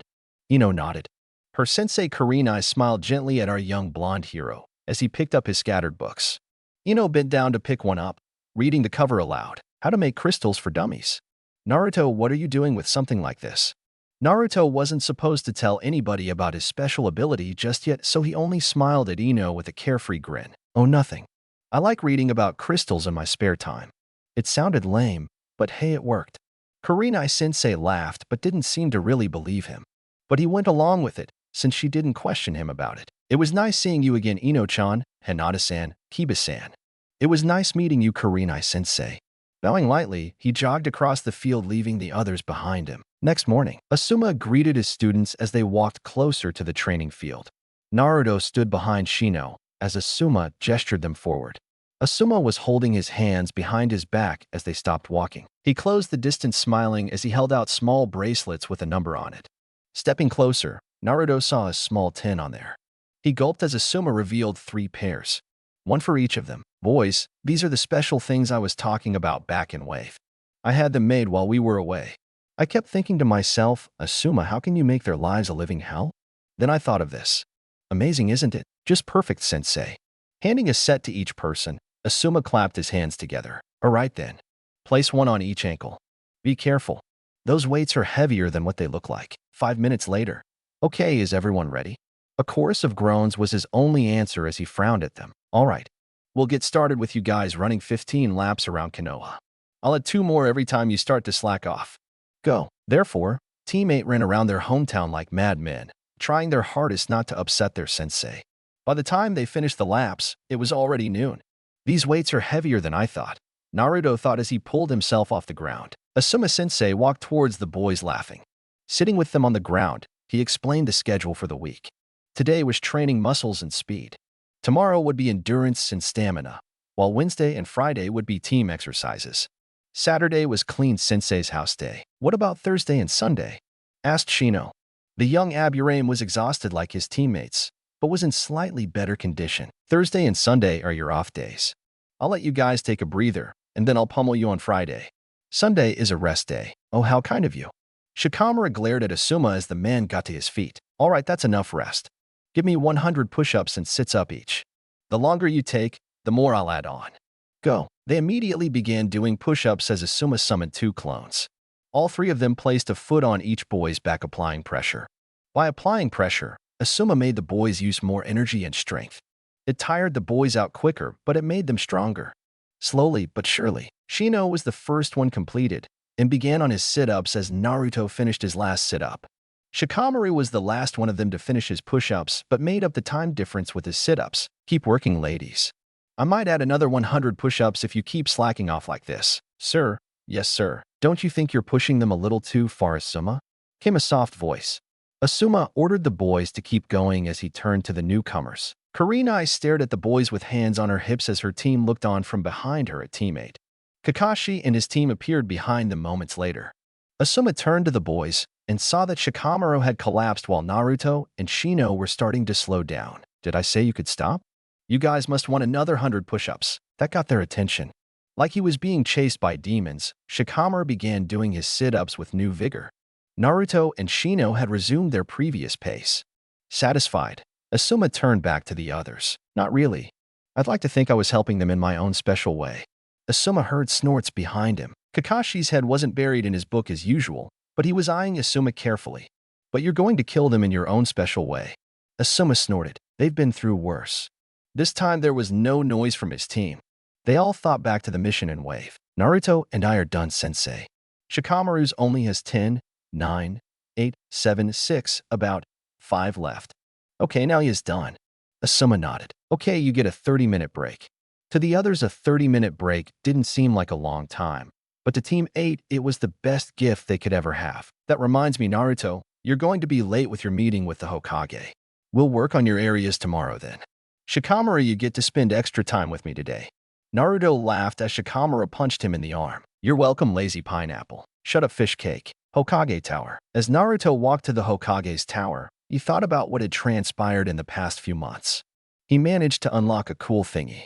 He defeated a Chunin-level ninja and passed the evil academy. He got placed on a team with an evil sensei, lazy genius, and an obsessed bug boy. And in the past 3 months, he only had ramen 5 times. While that was good for his wallet, it was torture for his soul. Personally, he blamed Asuma for that. He even had the nerve to talk to Naruto about his eating habits. You shouldn't eat ramen every day. You'll die before you're 18. Asuma could only gawk at Naruto as he had swiftly replied with, your point is? I would have died happy and full and broke. Let's just focus on the positives here. Naruto was so busy caught up in his memories, he didn't realize that he was standing in front of the Hokage's office.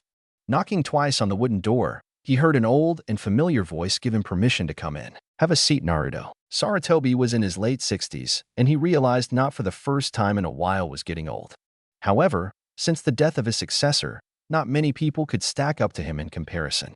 He would have liked to hand over the title to someone else, but the process was taxing and caused even more paperwork. Now, since these days were peaceful now, the only excitement he had was reading his students' suggestive novels. So when he was told that Naruto might have unlocked a new bloodline, he was thrilled and beaming with happiness, at least until he saw the amount of paperwork he had to fill out. 5 minutes later, and that's how it happened. Naruto started scratching the back of his head as he watched Sarutobi scratch his chin. After a few minutes of pondering, Sarutobi leaned back into his chair. "I see. You have unlocked a very rare bloodline, Naruto-kun. The wielders call it the crystal release style." Naruto's sweat dropped. "I figured that part out a while ago, Gigi. But does it allow me to do anything special? I don't know about that. Crystal users are extremely rare. I have only heard of them in passing. I'm afraid you'll have to find and make any techniques yourself, Naruto-kun." Naruto wailed as he pulled his hair against his scalp. "Crap. Well, thanks anyway, Gigi. I'd best get back to my training with the others." Naruto brushed dirt off his pants as a blur ran past him. "Today I will be Hokage, old man."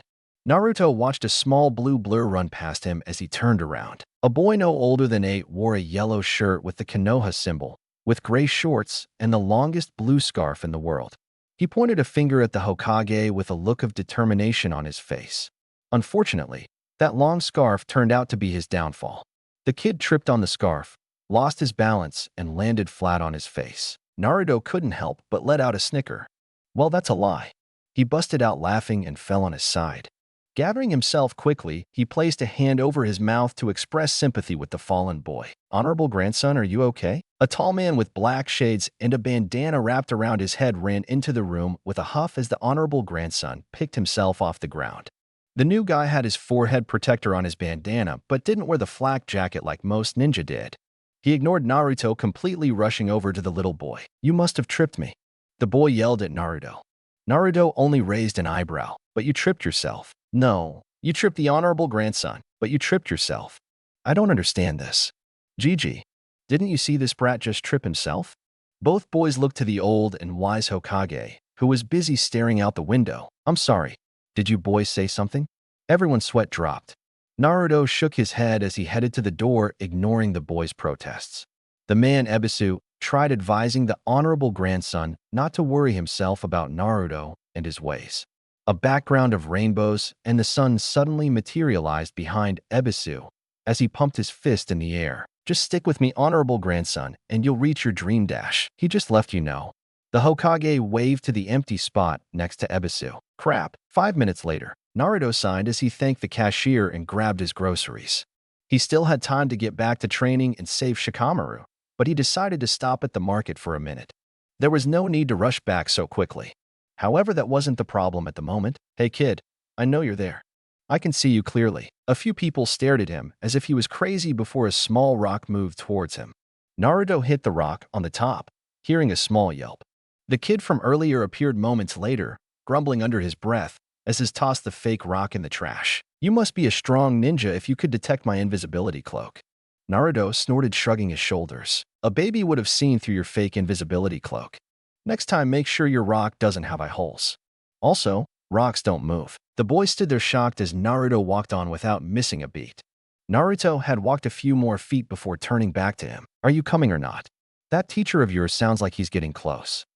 The two boys hurried on as they began hearing Ebisu's voice among the crowd. "Honorable grandson, where are you?" 10 minutes later, Naruto and the other boy were sitting near the training grounds and far away from that crazy teacher. The area was silent except for the chirping birds and the rustling playful squirrels.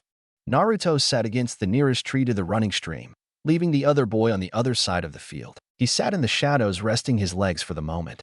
He eyed Naruto carefully as he was motioned over to the stream. "You know," he began, "I never got a name besides honorable grandson, and I'm definitely not calling you honorable anything." Naruto leaned back, his back nearing touching the stream. The boy smiled. He sat next to Naruto. "Konohamaru. Konohamaru Sarutobi." Naruto only hummed. "That's why that closet pervert called you honorable grandson." The now identified Konohamaru laughed at Naruto's nickname for Ebisu. The pair fell silent again, as the birds flew off to another area. After another few minutes of silence, Konohamaru broke down as Naruto listened quietly.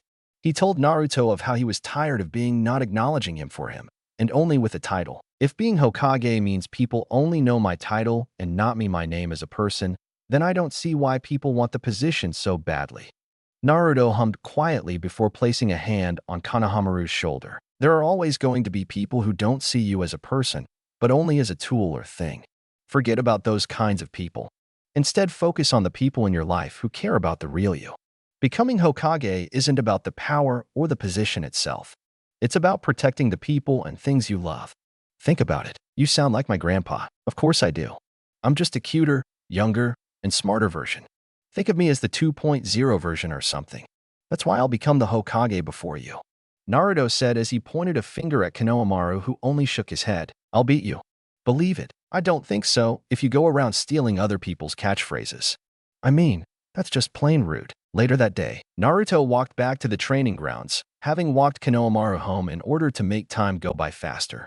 By the time he had reached the training grounds, Shikamaru was sitting under the shade, knocked out and bruised all over. He'll live, he muttered to himself. Shino limped over to him as he shouted to the group. Kakashi and Kurenai's teams were long gone as well. It was almost 6 o'clock. Asuma decided to end training for the day, leaving Shino and Naruto carrying Shikamaru home. Well, more like Naruto carrying Shikamaru. Do me a favor. Can you carry him? My body is sore all over. Besides, he's not that heavy. What a poor excuse. At least that's what Naruto was thinking. Despite common belief, Shikamaru was heavier than Choji.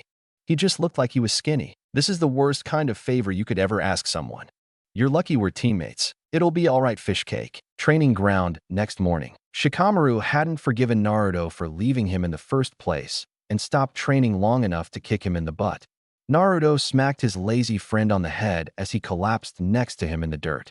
Asuma was nowhere to be seen, so they could take a well-deserved break for about 1 minute and 20 seconds before they were kicked awake. Just for that, all 3 of you ladies get 100 more push-ups. Get to it. They dropped to the ground again and worked with a vigor that Might Guy would be proud of. The 3 genin swallowed their cries of pain as Asuma sat on them. I took all 3 of them to lift his weight and all 3 of them to work together. Asuma ignored the 3 cries or whimpers and waved to Kakashi and his team. He felt one of them give out and the rest faltered. Did I say that you could stop? You must want to add another 100 push-ups. They began working again as he sipped on a bottle of water. If you 3 aren't done in 5 minutes, then I'll add another 20 for every minute you're late. By the end of the morning, the 3 boys' muscles were sore beyond belief, and they barely had any energy left over to eat. Naruto stuffed his face in his ramen and ate that way as the others struggled to lift their sandwiches to their mouths. Asuma sat by whistling while drinking some water and pork ramen. Clapping his hands, he got the boys ready for a sparring match. By this time, Shino and Naruto had recovered halfway, while Shikamaru was out like a light. He would face whoever won the battle. Begin. Shino charged head-on at Naruto, who merely step-sided a kick and aimed one of his own at Shino's midsection. Shino groaned, but instead grabbed Naruto's foot and swung Naruto around before sending him flying through the trees. Naruto quickly placed one foot on a tree before pushing himself off in the trees. Asuma continued whistling as Shino took to the trees as well. Shikamaru briefly woke up, went to the bathroom, and found some more rest in the shaded area. A yelp was heard in the area as a bright flash of orange flew past him and into the dirt. A cloud of smoke revealed that it was only a clone. Shikamaru glanced up at his 2 sparring teammates and groaned. Couldn't a hard-working pineapple get some rest? Back with Naruto and Shino. Asuma gave the boys a 5-minute limit, and so far, 3 minutes had passed. They were both hiding behind a tree, panting hard. Naruto summoned 2 clones, directing each one in a different direction. It was time to end this. Naruto cursed as one clone was popped by some of Shino's insects. The second clone popped less than 2 seconds later. Naruto quickly made 3 more clones and climbed higher into the trees. Shino, on the other hand, was quickly gaining ground and nearly caught Naruto's ankle before he felt his side collide with unforgiving bark. He let out a groan before pushing himself off the tree, looking around for Naruto. He caught one clone's foot and swung him into the other. Crystal release. Twin dragons. Orange twin-shaped dragon heads speared Shino in his stomach, tearing through his jacket. Shino switched himself with a log before he felt himself being kicked to the ground. Time. Winner Naruto. Loser Shino. Come on Shino, you're slacking off. Remind me to give you an extra 30 push-ups later. Shino scowled and looked at the remains of his jacket and gave Naruto a death glare. Naruto sheepishly rubbed the back of his head. You were so getting me a new one. All right, Shikamaru.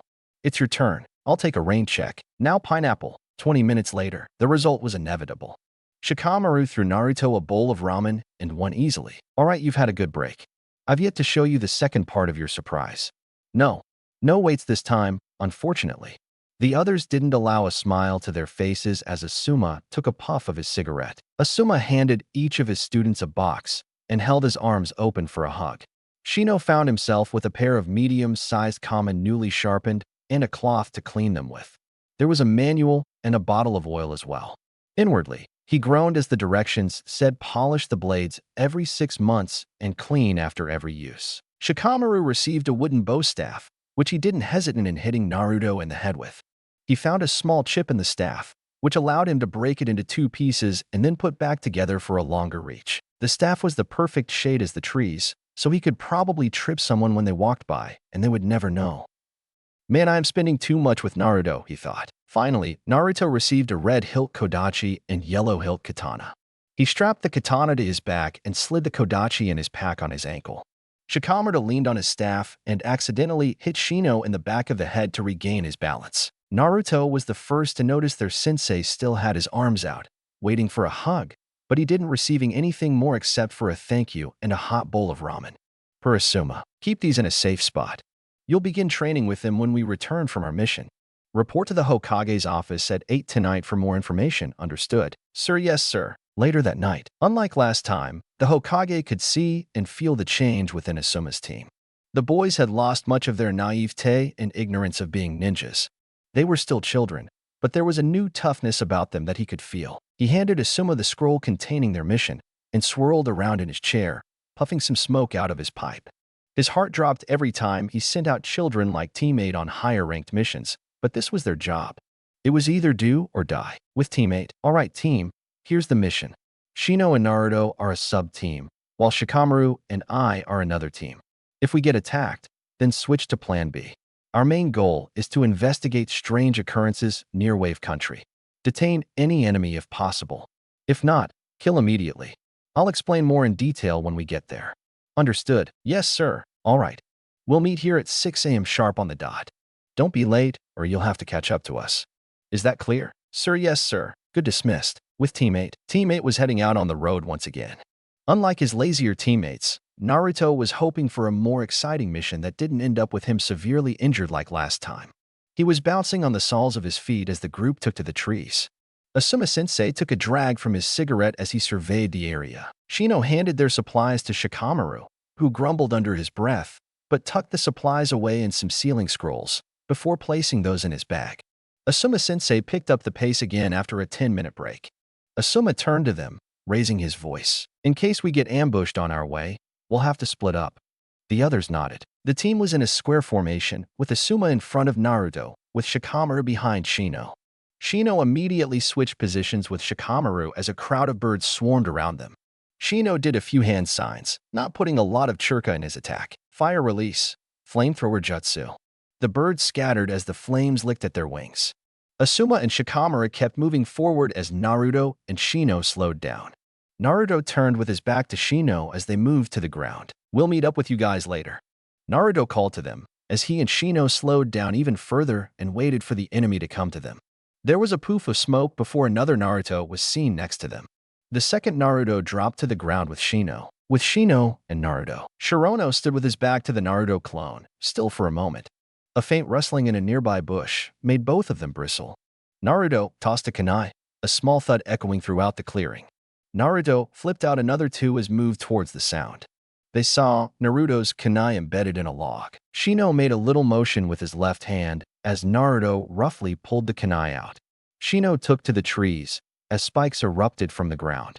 Naruto's body moved on pure instinct and adrenaline as 2 kunais whistled through the air. He easily blocked them as Shino moved towards the enemy. Swarms of bugs surrounded the area before a wave of fire blew them away effortlessly. Shino immediately recalled the survivors and quickly moved towards Naruto. Shino ducked as Naruto jumped over him. A quick glance shared between them as Naruto landed a kick against the assailant chest, who merely smirked before there was a poof of smoke. There was a cry, then silence. The enemy nin shot from the bushes as Shino jumped to another branch, hiding behind the bark. His eyes widened. He flipped backwards from the nin, easily parrying the incoming fist, and kicked him in the stomach, sending him back into the clearing. The two exchanged blows before a familiar blonde boy made his presence known. Crystal release, twin tornadoes. Before the nin could move, Shino grabbed another kunai and stabbed both of his kunais through the nin's pant legs, trapping him on both sides, before rolling away from Naruto's attack. The attack made a big impact in the area, startling the surrounding wildlife. Shino took cover by the trees that had been uprooted from their place. He kept himself low to the ground as the dust finally cleared. He rolled away from his spot and jumped back to the trees in order to get a better look above the others. By the time the dust had settled completely, Shino's eyes widened behind his shades.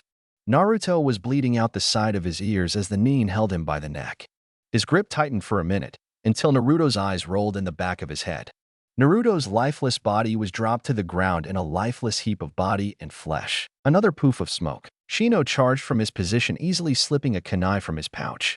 The nin merely blocked and kicked him in the side as he turned into a shadow clone. The clone dispersed into insects as he emerged from the other side. The nin twisted his body as he adjusted to the new position while trying to ignore the bugs that were attacking him from all over. Shino applied more force to his blows as he looked around for Naruto. Secret technique. Spindle formation. Insect S swarmed the nin in a spiraling motion, immobilizing him. This isn't going to hold me for long. The voice sounded feminine despite the attire the nin had decided to wear. Still, even if the enemy was a female, Shino was not going to go easy on her. I'll make it work. With Shikamaru and Azuma. The first big boom made Shikamaru and Azuma give pause and look back, before they tightened their jaws and locked their bones. Shikamaru desperately wanted to go sprinting back and check on his friends, but he knew that he could not do such a thing. Azuma sent him a stern look as he turned his back on the others. They continued moving forward with their plan as accepted. The pair made it another 20 feet before hearing a second explosion throughout the area. This explosion was not as big as the first one, but that didn't still stop the pair from looking back. The two soon reached the border between the land of fire and the land of water. Crossing the border quickly, they traveled for another 3 hours before dusk began to fall. Azuma decided to call it a night for the two of them. They would be on the move again at first light. Shikamaru leaned against a tree, turning to face Azuma. What about Naruto and Shino? Azuma shrugged his shoulders. We'll have to hope that they catch up with us by tomorrow. They're strong boys, remember? Shikamaru could only stare up at the shining stars in the sky. I hope so. The next morning, both shinobi took to the trees the next morning. However, as they neared a coastal town, Azuma slowed down. He landed on the ground, waiting for a minute for Shikamaru to catch his breath. From here on, we'll split up. That sounds like a bad line from a cheesy horror movie. Azuma moved on, choosing to ignore the comment. I already have your cover story worked out. What about Naruto and Shino? Azuma frowned, not responding for a second. I'll be working in our hotel as the new manager from abroad, so if you see them, then send them my way. We have to figure out what happened to the other teams before we go rushing off looking for them. Shikamaru only nodded. With Shikamaru, of course, he had to give me the job that required the most work. Our pineapple-haired hero thought. Shikamaru was working as an angler whose father had recently died, and now he had to search for work in order to feed his surviving family members. Sensei's such a drama king, he thought. He was also already tired from working. He started 3 hours ago and was happy for once for enlisting as a ninja. He grumbled and kept his head down as he continued working. Most of the other anglers were big, buff men in their 30s. They didn't take kindly to a boy half their age who worked and got paid as much as them. Talk about having a big ego. Still, there were some fishermen who didn't mind Shikamaru working there. Shikamaru decided to stick close to them. The sun was beginning to set and Shikamaru clocked out with the remaining fishermen. Most of them got off at 6, but Shikamaru worked for another few hours. Azuma wouldn't mind if he was a few minutes late. His eyes were scanning the area, looking for anything useful. His ears were trying to scan every conversion he could. But he still couldn't help but think about his teammates. He was a ninja, but Shikamaru. The voice was muffled and raspy. Shikamaru looked around and noticed a boy around his age with familiar bushy hair. His eyes were hidden, but Shikamaru recognized the bugs crawling around the boy. Shino. Relief spread through Shikamaru's body as his friend raised his head. Shino's face was a mixture of black and blue. He had a red gash running from his forehead down to his left eye. Shikamaru wanted to ask his friend questions and shout with joy, but he managed to keep a cool head. He barely held it in all inside.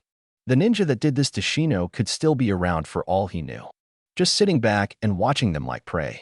While Shikamaru picked up the bruised and battered Shino, he noticed something rather disturbing. Shino, where's Naruto? With Naruto. Naruto gritted his teeth as he was transported across the forest floor. He was bound and gagged, but he was still making it hard for them to carry him. Where was Shino? Was he safe? Was he? Naruto shook his head. Shino was just as determined and strong as him. He was sure he was fine. Naruto sighed with relief when they decided to stop for a moment. They were 3 of them, at least alive. There had been 2 other Churkas in the area, so he left Shino with a clone and came across what he thought were lost kids. He sent another clone down to investigate when an exploding tag went off near his branch. He remembered a lot of numbness, but not much else. When he awoke, he was tied up. Naruto growled at the girl who merely stared at him. She came and left a couple of times, but mostly stayed out of sight. Her kimono was a little teal and bloodied in some areas. Her face was covered with a mask, but we could tell she was smiling under her breath. He wanted to knock that grin off her face so badly. You seem angry, little ninja. She keeled in front of him and removed the gag.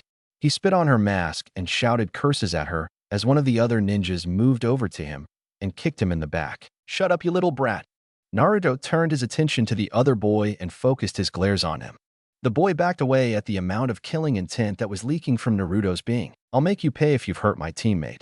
The girl chuckled, drawing his attention again. Oh, how are you going to do that tied up? It was time for Naruto to smirk. Never take your eyes off the sky. Confused, they looked up as Naruto placed both palms on the ground. Earth release. Rotating spikes. The other nin jumped away as 3 large spikes erupted from the ground as a spike impaled one of the nin's legs and moved towards the 3 at alarming speeds. Naruto used the distraction by hastily lifting himself off the ground and engaged one of the nin in combat. The girl drew a kunai and slashed at his midsection. Naruto smirked and didn't make a move until the last few seconds, and turned around, jumping above her. She paled as he sliced through his restraints. Naruto drew 2 kunai of his own and stabbed her through the shoulder and kicked her away. He used his new momentum to grab a branch and swing his way onto another tree. He easily parred the blade of the second nin, noticing the lack of identification.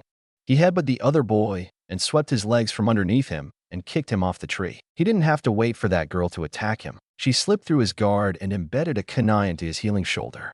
Naruto gritted his teeth, but grabbed the sleeve of her kimono as he fell backward and flipped them around. She flipped them around and kicked him in the back. His eyes widened at the pain, but he rolled out of the way. Crystal release. Jaded blade. He didn't move for a moment. His body moved out of the way of the purple crystallized blade as he quickly did his own technique. Crystal release. Twin dragon claws.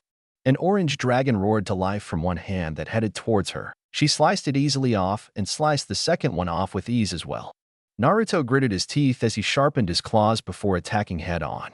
She used her right hand with the crystal blade to hold off his left claw, but slipped a kunai with an exploding tag on the ground. She stabbed a claw to the blade with her own blade and crystallized the area around his arm to hold him there before getting away. Only one thought was on Naruto's mind. Oh shit. At the end, Shino's body was scarred and bruised all over. He felt worse than he looked.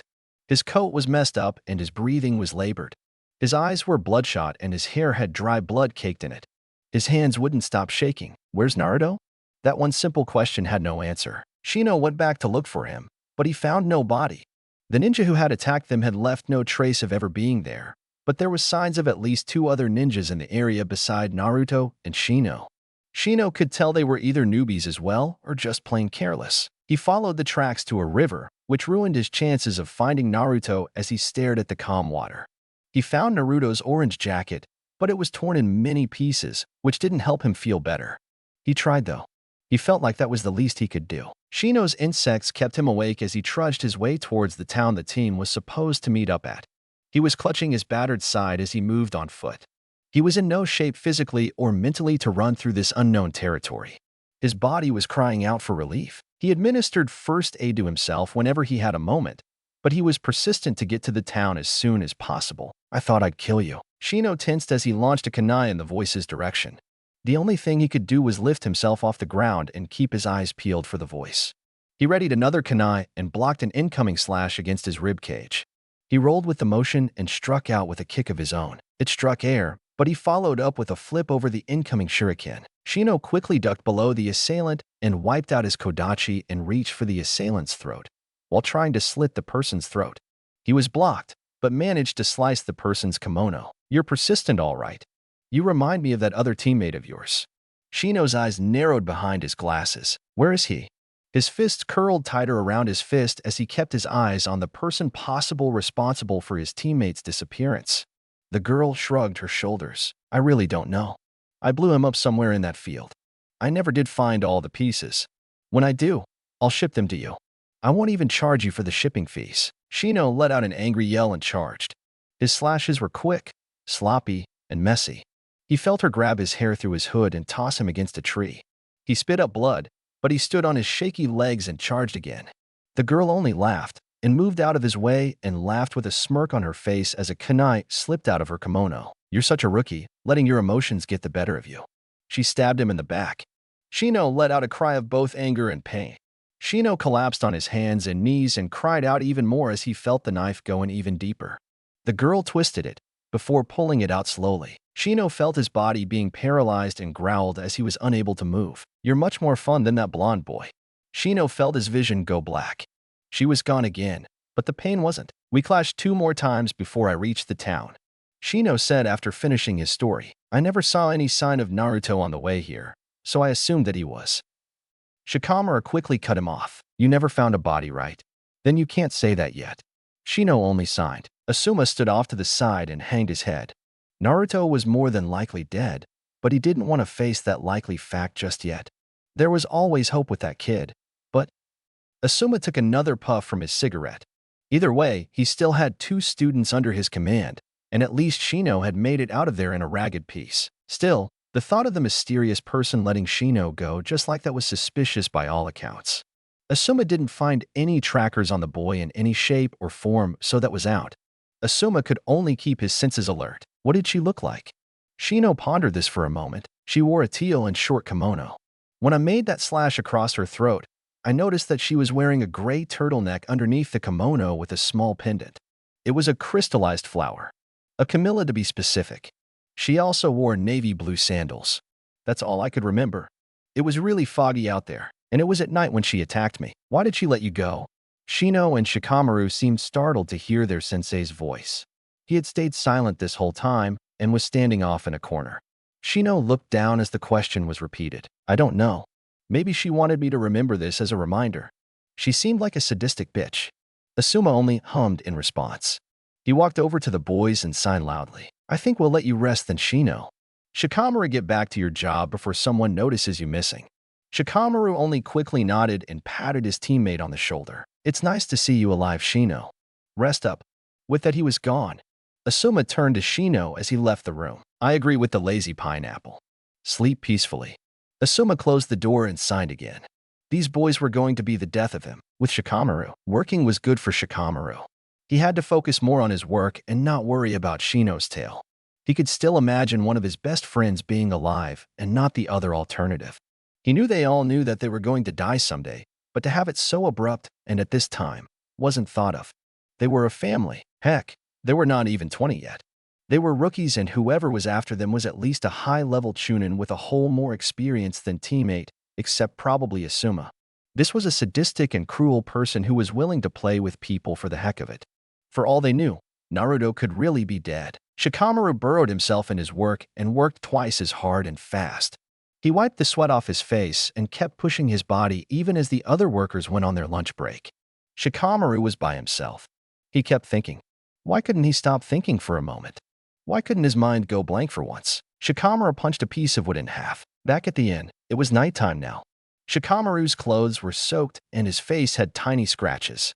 Asuma wasn't smoking at the moment and was instead sipping a cup of tea. He had his head cast down and Shikamaru couldn't blame him. The remaining members of Team 8 had miso soup for dinner silently.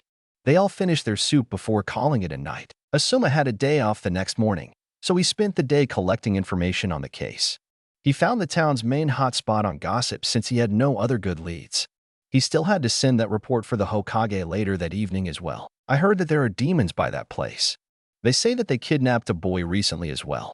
Asuma's ears perked up. He needed to know the exact location for this place, and so far, he only knew of the general location. He signed and cracked his knuckles. He was doing a lot of signing recently. Stupid kids. He hinged himself into a pretty young girl with long blonde hair and baby blue eyes. She wore a short skirt and low tank top as she sauntered over to the gentleman's table. Being a pretty-looking girl was going to be a lot easier to get information compared to a big bearded guy. Asuma rubbed himself against one of the old men and sighed deeply at the table of men. I heard you boys talking about demons over here. This place seems pretty quiet around here.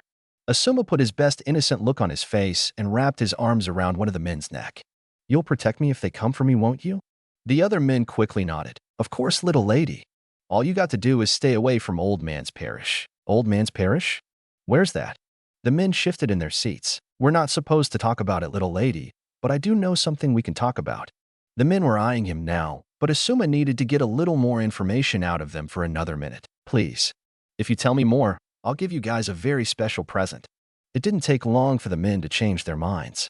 Asuma shook his head mentally at the thought of a certain white-haired man being even worse than these old men. All right then.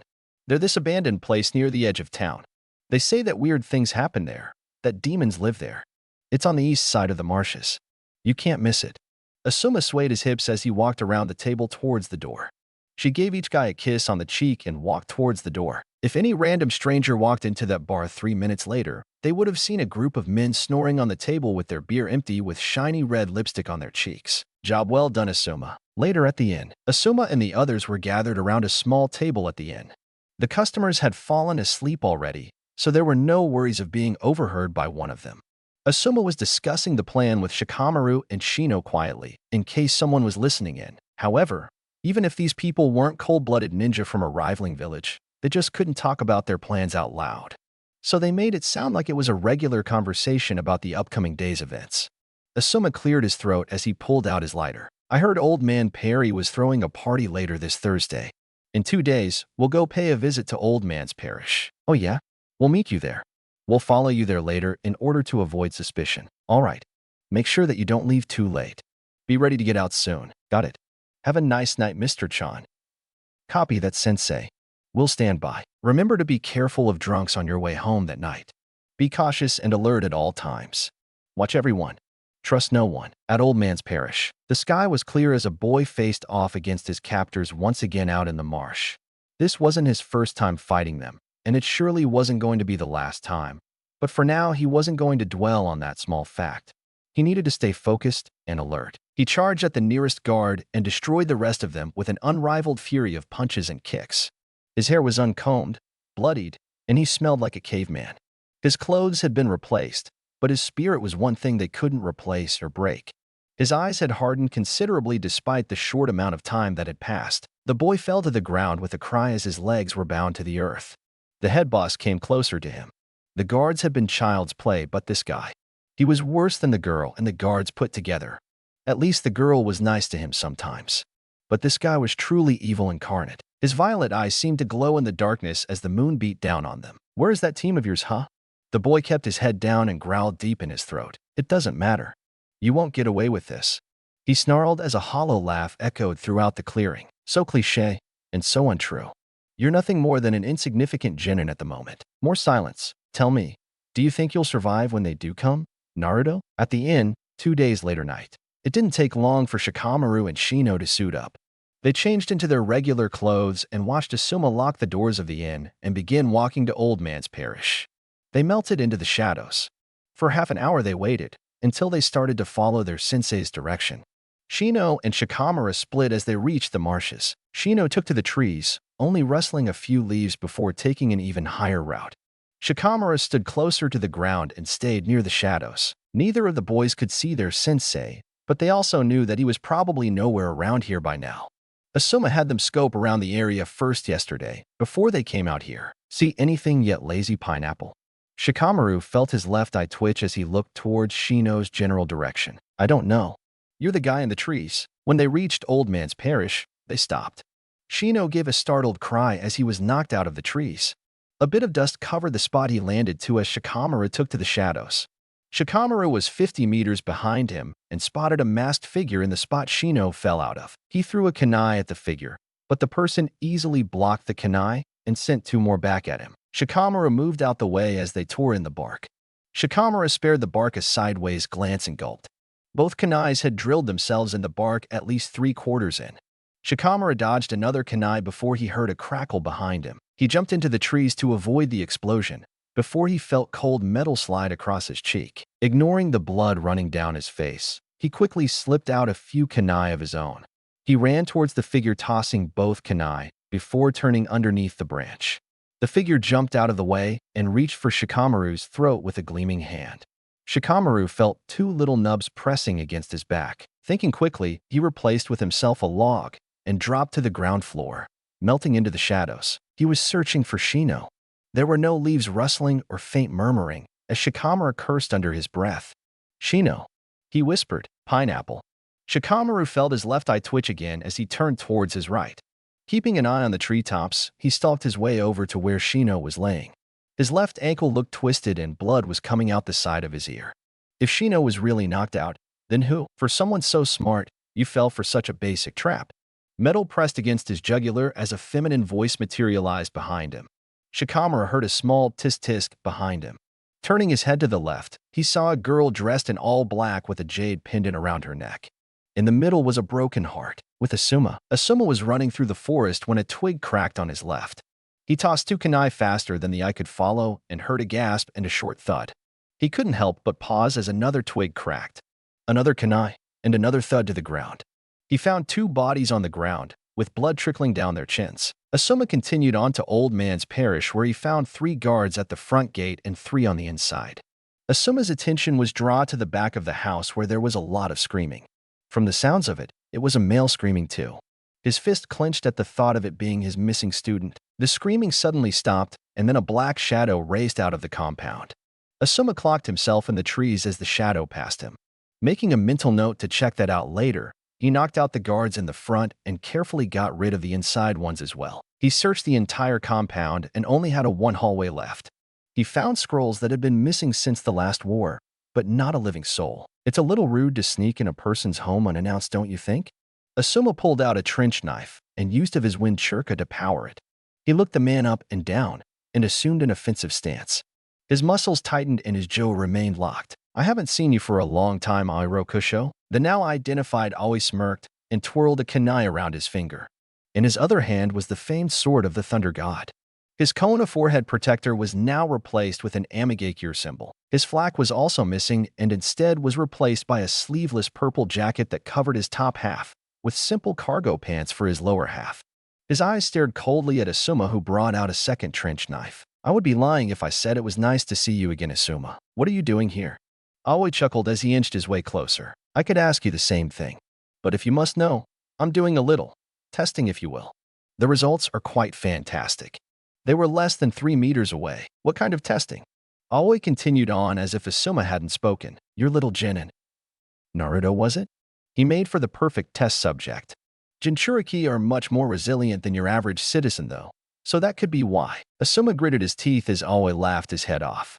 He lunged at Asuma, aiming for a high kick to his head, but was blocked and nearly got his leg twisted. He began doing hand signs, getting space between them, calling out "fire release." Great fireball technique. "Are you crazy?" Asuma shunshined to the roof and immediately found himself surrounded by 5 guards, not including Aoi. Asuma ducked under one guard and pushed him into Aoi. A dark figure appeared where the guard previous stood and attacked Asuma with a cry. He felt himself get kicked in the gut before something sharp flew past his cheek. He flipped away from the boy and blocked an attack with a trench knife. "I'll let you two get reacquainted for a moment before our little friend go meets his friends." Aoi gave another laugh as he disappeared again, taking the remaining guards with him.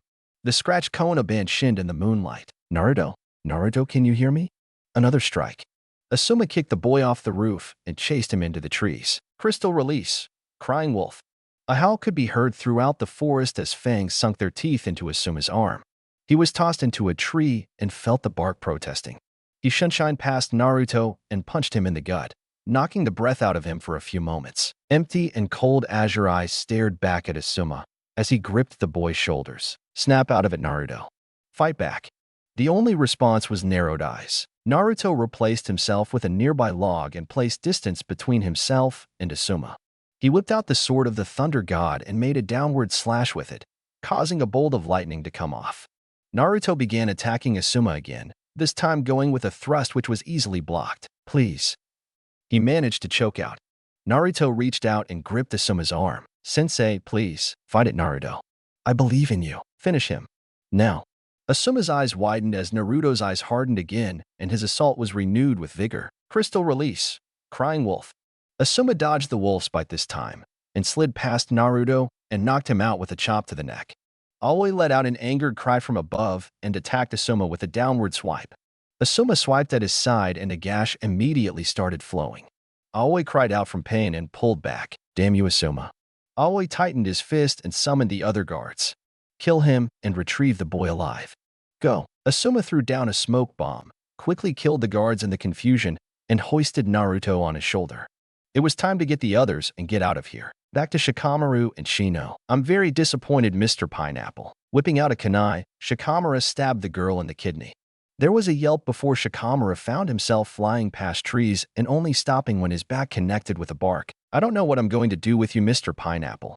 The girl gripped his shirt and brought the kunai across his throat, a trickle flowing down his throat. The girl's head whipped around and she backed away in caution. She began shaking her head, as if she was trying to get a voice out of her head, leaving Shikamaru dazed and bleeding on the floor. The girl yelped again as a flash of smoke covered the area. Shikamaru applied pressure to his throat as he was lifted off the ground. He felt himself slung over his shoulder. He ripped a piece of his shift off and held the cloth in place and tried to hold in his grunts of pain as he lost consciousness. A week later, Blue Eyes opened to see a ceiling staring back at him. The sun kissed his face, and he had to raise a hand to protect his eyes from the sudden light. A door creaked open, and for a second, fear was spreading in his veins like a wildfire. His heart clenched as the door creaked wider. His frame relaxed as a pineapple-shaped head popped in. How you feeling, Naruto? Naruto took a sip of the soup Shikamaru had given him and stared at his own reflection. His hair was the same color, but there weren't any new scars left on his face.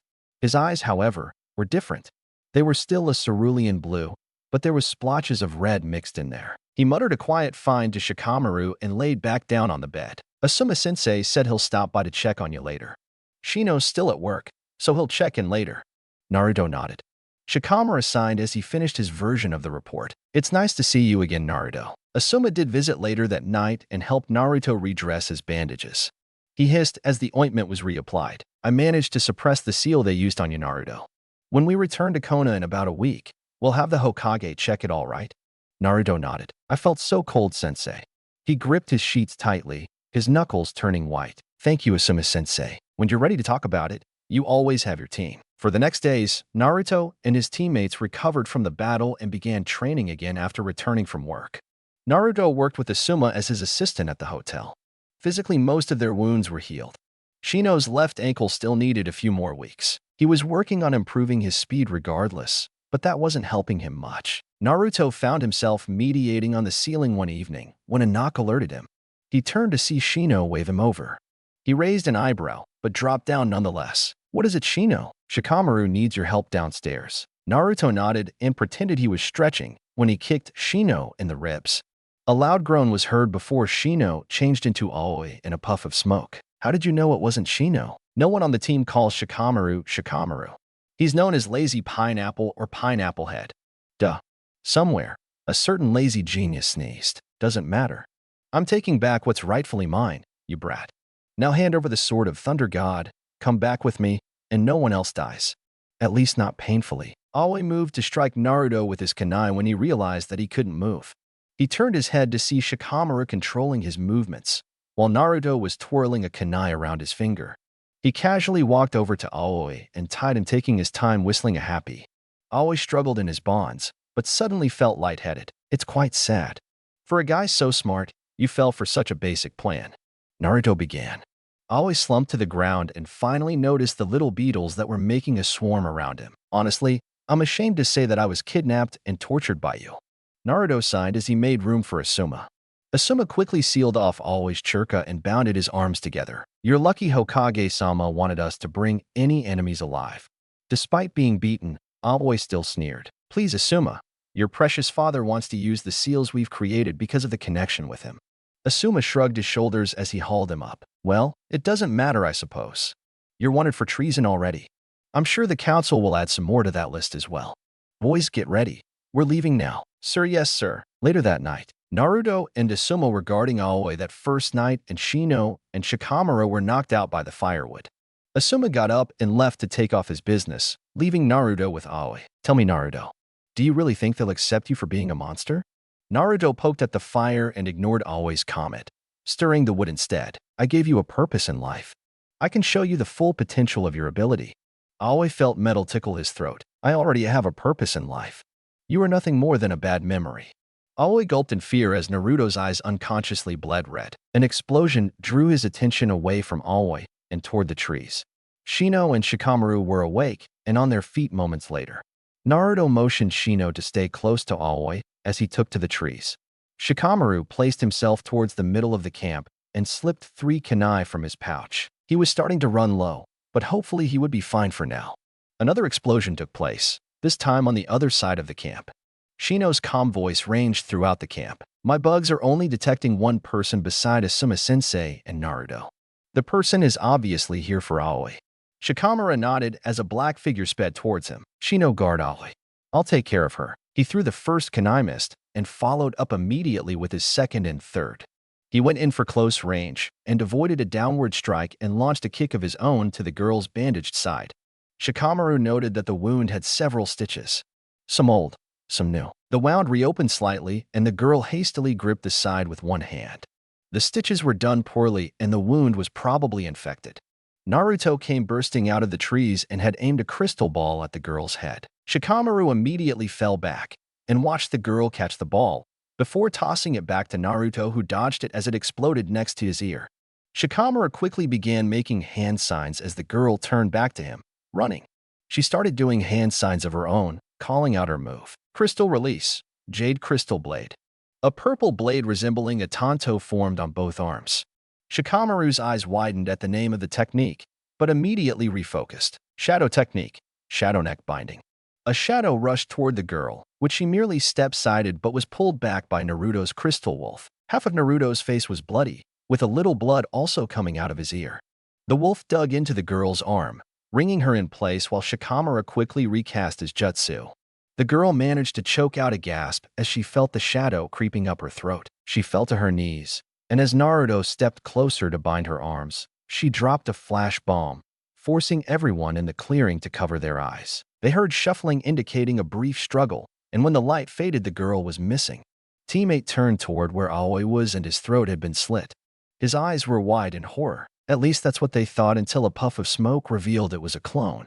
Asuma stepped out of the trees holding up a scroll. Shikamaru glared at his sensei, who merely whistled a happy tune. Were you just going to stand there the whole time? Asuma looked offended. I won't always be here with you guys, Shikamaru. Think of this as a kickstart to independence. All 3 boys felt their eyes twitch in annoyance as Asuma held up the scroll. Either way, we've still got the bastard. 2 days later, Konoha. The trip back to Konoha was relatively eventful. The girl attacked them 2 more times, forcing Asuma to step in and drive her off. The moment the boys reached the gates, they fell to the ground and started kissing it. Shikamaru even hugged one of the guards. Asuma cleared his throat, and they halted. I think you guys are forgetting something. Naruto waved at him and placed his arms behind his back. Can we meet Hokage tomorrow? Sorry, boys. It's standard protocol. Better get used to it now. They took the fast way to get to the Hokage's office, and when his door finally did open, Might Guy and his little genin stepped out. Asuma and Guy chatted for a few moments, however their genin stayed quiet. Shikamaru was closing his eyes when he felt a poke. Well, it was really more like a kick. Come on, let's get this over with. Hokage-sama, our reports have already been completed. Good. Good. I understand that your group was separated before you reached your target. They nodded. And that Naruto was captured and subjected to torture. Naruto's head dipped at this, but they all nodded again. You boys did a nice job overall. I want you 3 to take a rest for a while and have a few weeks of therapy as well, especially you, Naruto. Also, I'm ordering Inoichi to have a look in your mind. Is that all right? Naruto's sweat dropped. I have to go through it whether or not I want it anyways. So why ask if it's all right with me? He thought. He nodded again. I have a seal master coming tomorrow morning to remove the seal on your back as well. For now, please deal with it for 1 more night. Asuma, the scroll please. Asuma handed him the scroll containing Aoi and another holding the sword of the Thunder God. Shino turned to the others and whispered, "Where did he get that from?" They shrugged their shoulders. "Over the next few days, I would like to speak to you three individually, starting with Naruto in the morning. Then I would like to speak with Shino and Shikamaru. All right?" Dismissed. The three of them left the room in a puff of smoke, happy to fall asleep in their beds. Asuma turned towards his father and lit a smoke. "You see the way Naruto's eye color changed?" he asked. Sarutobi nodded. "You don't think they could have tampered with his other seal, do you? They must have if his eyes have bled like that. That's why I have summoned Jiraiya. I wasn't about to remove one seal without getting the other one checked first." Asuma nodded. "What are you going to do with him?" He pointed to the scroll holding Aoi. "I'm sending him to be dealt with by Ibiki and Anko. Then he'll be executed." Asuma nodded. "Is that all?" he asked. Asuma nodded. "You're dismissed then." "Yes, sir." Konoha. Next morning, Naruto was sitting in the Hokage's office, looking everywhere but at the Hokage himself. A sense of unease swelled in his stomach. He chose to look at the pictures decorating the walls and gulped. The Hokage cleared his throat, settling his book aside. The Hokage walked around his desk, arms crossed as he leaned against it, a sign erupting from his lips. He rubbed his beard and placed one hand firmly on Naruto's shoulder. Naruto flinched as if he had been struck. "Naruto I'm sorry." Naruto was on his knees kowtowing to the Hokage quietly. The Hokage shook his head, kneeling next to the boy. He gently pried the boy from the floor, holding his shoulders and his arms firmly. Naruto avoided eye contact and kept his head to the ground. "I wasn't strong enough. I nearly failed this mission, and for that I accept any form of punishment." Sarutobi's sweat dropped. "Naruto-kun, let me finish a sentence before you start speaking nonsense. Your death certainly threw a wrench in your plans for your team, but you didn't cause your mission to nearly fail. That was Aoi's fault, not your own." Sarutobi hushed Naruto again before he could open his mouth, "And what he did is unacceptable. Inoichi and Ibiki will be here shortly. Unlike other interrogations, yours will be here since this is a special case. Nonetheless, when it comes to your bloodline he said, trailing off as the doors opened. The old man leaned back against the table, taking a whiff of his pipe. "We'll continue this later. Ibiki and Inoichi, you may begin when you're ready." Naruto's sweat dropped. He really didn't have a say in this, did he? His eyes widened when he felt his arms being bound to the chair. He tried struggling against the invisible bonds and let out a breath when they tightened. He watched as Inoichi walked behind him, and his back went rigid. Cold hands gripped his head, keeping his head immobile. His body starting convulsing, and a scream climbed its way up his throat, and upon its release, it sounded inhuman and more like a feral growl. Inoichi grunted, yet held firm as he pushed past the boy's mind defenses. Sizzling skin wafted through his nostrils. Naruto's head was bleeding from a new wound. Chains rattled against any slight sound as he was dragged back to his cell. A cruel laugh ringed in his ears as a light touch of a blade nicked Naruto's cheek. The blood flowed down his cheek, slowing at a micro rate. Naruto's vision was blurring and fading fast. "I can make the pain go away. Tell me about your mission." "Go to hell." Inoichi watched another scene move in front of him. Naruto was in chains, looking at something with such intensity that Inoichi was sure there was a hole in that spot. He rattled his chains, pulling against them, trying to get away from the approaching shadows. He made a deep growling in the back of his throat, his eyes bleeding red as his form was enveloped by a shadowy figure. Inoichi moved around to see the figure, but the memory itself was blurry and unfocused. Naruto was momentarily released from his chains. He was turned away and held down by three other men. His growling increased and even intensified as the blurred figure leaned over, his palm brushing against Naruto's neck, and began pressing against the center. Naruto's eye widened, losing most of the red tint in his eyes, a scream bubbling from his throat. Creepy laughter soon drowned it out. Naruto exploded with a burst of churka and lunged at the man, who merely raised a hand. Naruto crumbled to his knees, holding his head in his hands. His eyes were screwed shut, his face painted in pain, yet when he opened his eyes, his face was transformed into a calm facade. His eyes had become a dull blue, empty and cold. He kept his eyes low and his demeanor seemed to change completely. "How can I be of assistance, master?" The man started laughing uncontrollably as a new figure stepped forward. He turned to the newcomer, his smile gleaming in the moonlight. "See how even the most rebellious of spirits eventually crumbles? Give me a report on the seal's progress every so often. It isn't perfected yet, so there may be times where his true self comes back. You will need to tighten the seal, but doing so could cause him to become wilder as well." Always snickered to himself. nodding while running a hand through his hair and smirked down at Naruto. "You're nothing more than a puppet, huh?" Inoichi pulled out of Naruto's memories after looking around a little more, but he had enough to come to a conclusion. "I suspect that Snake put the seal on himself. I think you should let Kakashi take a look at the seal if Jiraiya-sama isn't back soon. If the seal is tampered in any way, it'll get worse for Naruto in the end." The Hokage suspected as much. Ibiki moved next to the boy, holding his shoulders and looked in glassy eyes. "He was struggling in his bonds earlier. I was afraid I would have to restrain him even more." He placed a hand on Naruto's forehead and signed. He moved his hands over Naruto's temples and entered his mind as Inoichi took a seat next to the Hokage. Ibiki found Naruto swimming in his mindscape, just floating in the water with no direction at all. "Naruto, were you conscious while the seal was active?" Naruto signed and glanced at Ibiki from the corner of his mind. "Sometimes, but I was mostly surrounded in complete darkness." Naruto didn't say anything else, so Ibiki took the chance to inspect Naruto's mind. The walls were still intact with the foundation solid. As his glaze went up, he noticed the cracks get much deeper and bigger, so he wasn't completely unaffected. Ibiki thought. Ibiki tried looking much farther in his mindscape when Naruto cried out behind him. Ibiki dodged a sloppy throw from Naruto's kunai and landed some feet away. His eyes narrowed as Naruto's eyes locked on his eyes with an empty glaze and eyes tinting red. He snarled as Ibiki put his hands up in defense. "Naruto, don't let the seal control you." Naruto threw his head back and pulled another kunai from the air and started running towards Ibiki. "All the same, you're all the same," he screeched. "I'll kill you. I'll kill you all." Ibiki easily dodged any attacks Naruto threw at him, but the sudden crystallizing of his legs was new for him. Still, he parried Naruto's attacks and pulled his arm behind his back and held him against the water gently. "All same. Naruto was repeating it like a mantra now, his mind overrun by the seal temporarily. Ibiki pulled out of Naruto's mind and stepped away as Naruto broke one of his arms free before Ibiki knocked him out with a swift punch. Sarutobi leaped out of his chair as the boy started convulsing and writhing on the floor, blood spilling from his nose. "What the hell?" Later that day, opening his eyes, Naruto found himself staring back at the Hokage. A mixture of saliva and blood dripped down his chin, which he hastily removed. He tried lifting his head, but couldn't find the energy to do so. He reached a hand to the back of his head and hissed, pulling away. Sarutobi's brows furrowed, and he moved to help the boy sit up. "Naruto?" He called softly as to not startle the boy. Naruto cleared his throat and tried to speak. His throat felt raw and burnt out. A wave of pain and nausea settled over him. The overwhelming stench of anesthetic and cleaning supplies wafted through his nostrils. Leaning against the pillow, he tried speaking once again. "What happened to me?"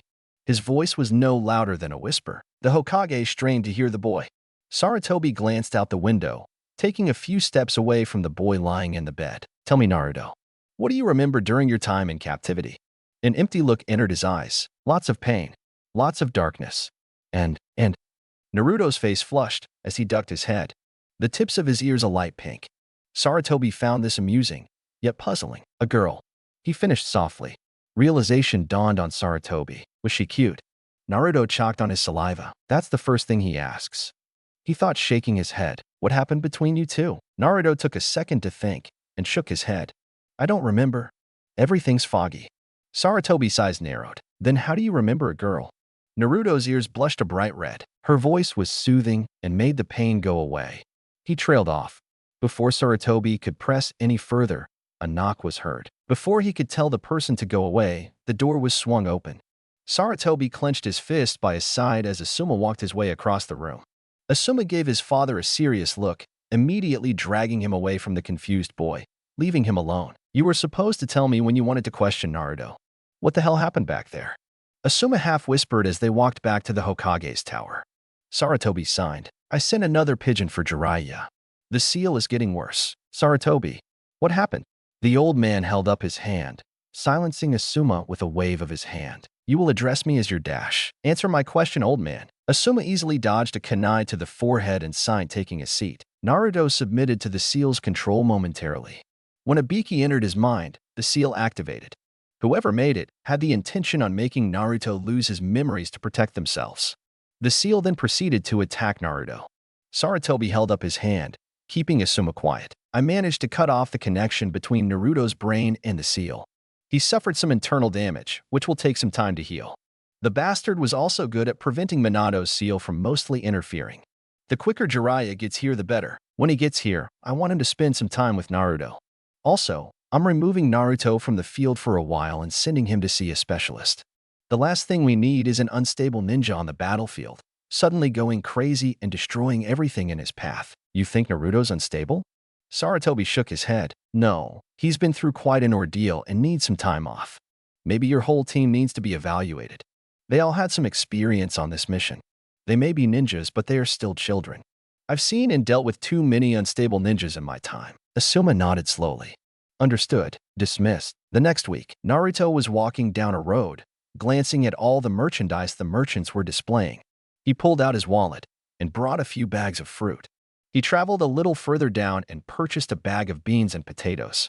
Ever since Wave, he was trying to improve his diet a little at a time at Asuma's insistence. For a while, Shikamaru had come over to his place and taught him a few simple dishes to help him start out. His favorite dish was still ramen, but he accepted other dishes as well. He stopped at one stand, surveying the herbs displayed. His mind went briefly to Haku. How was he faring?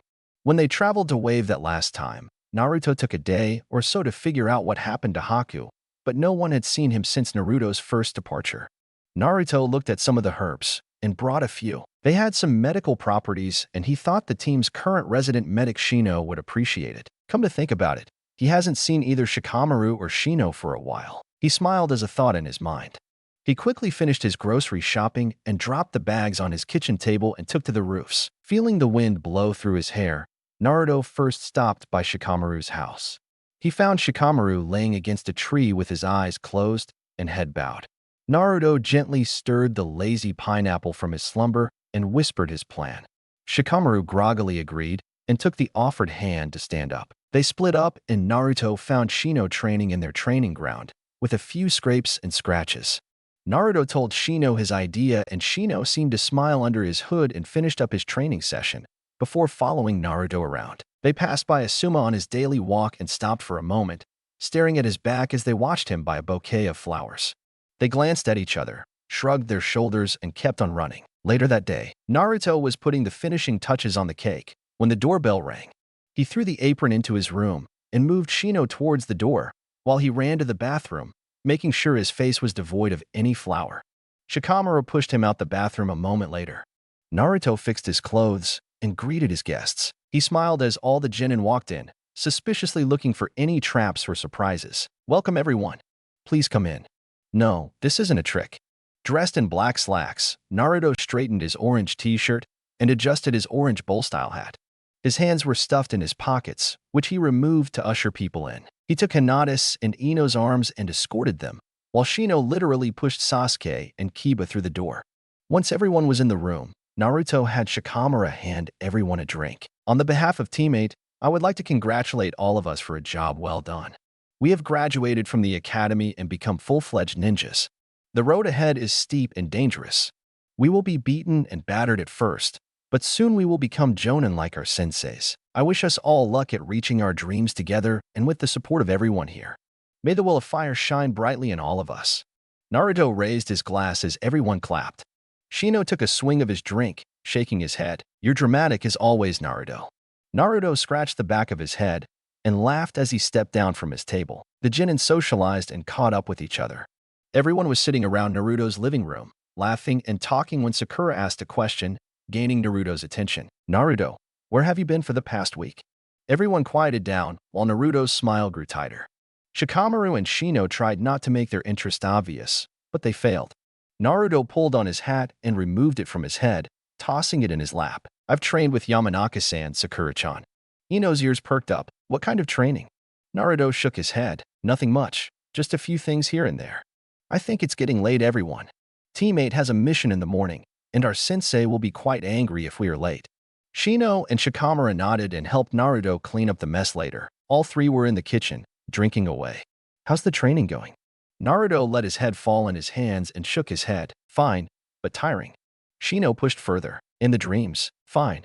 Naruto snapped. Shino didn't push any further and nodded. Naruto threw his rag across the room.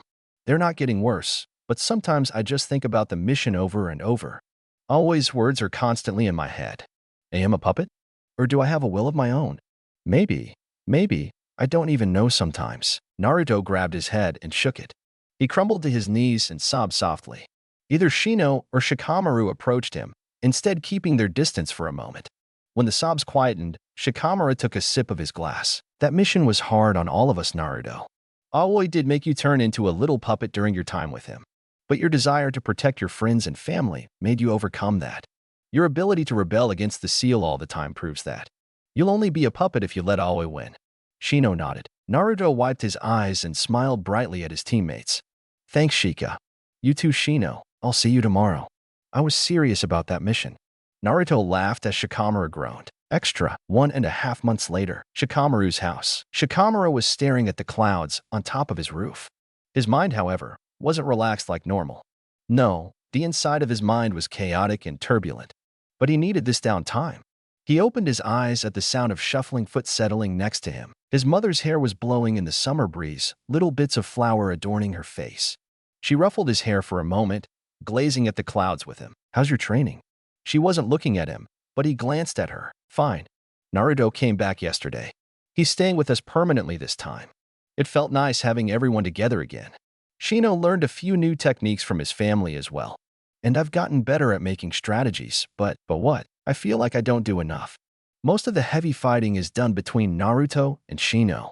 I just do the strategy. It's weirdly troublesome. Yashido laughed. Doubt can be good and bad. It reminds someone that they have room for improvement. It may make a person question their abilities, but it reminds one that they are human. Strategy is just as important as physical strength. To be in a team means to be able to divide responsibilities. Shino's like the medic of your group, Naruto's the heavy hitter, and you are the strategist of the group. What's wrong with that? She finally glanced at Shikamaru, smiling gently.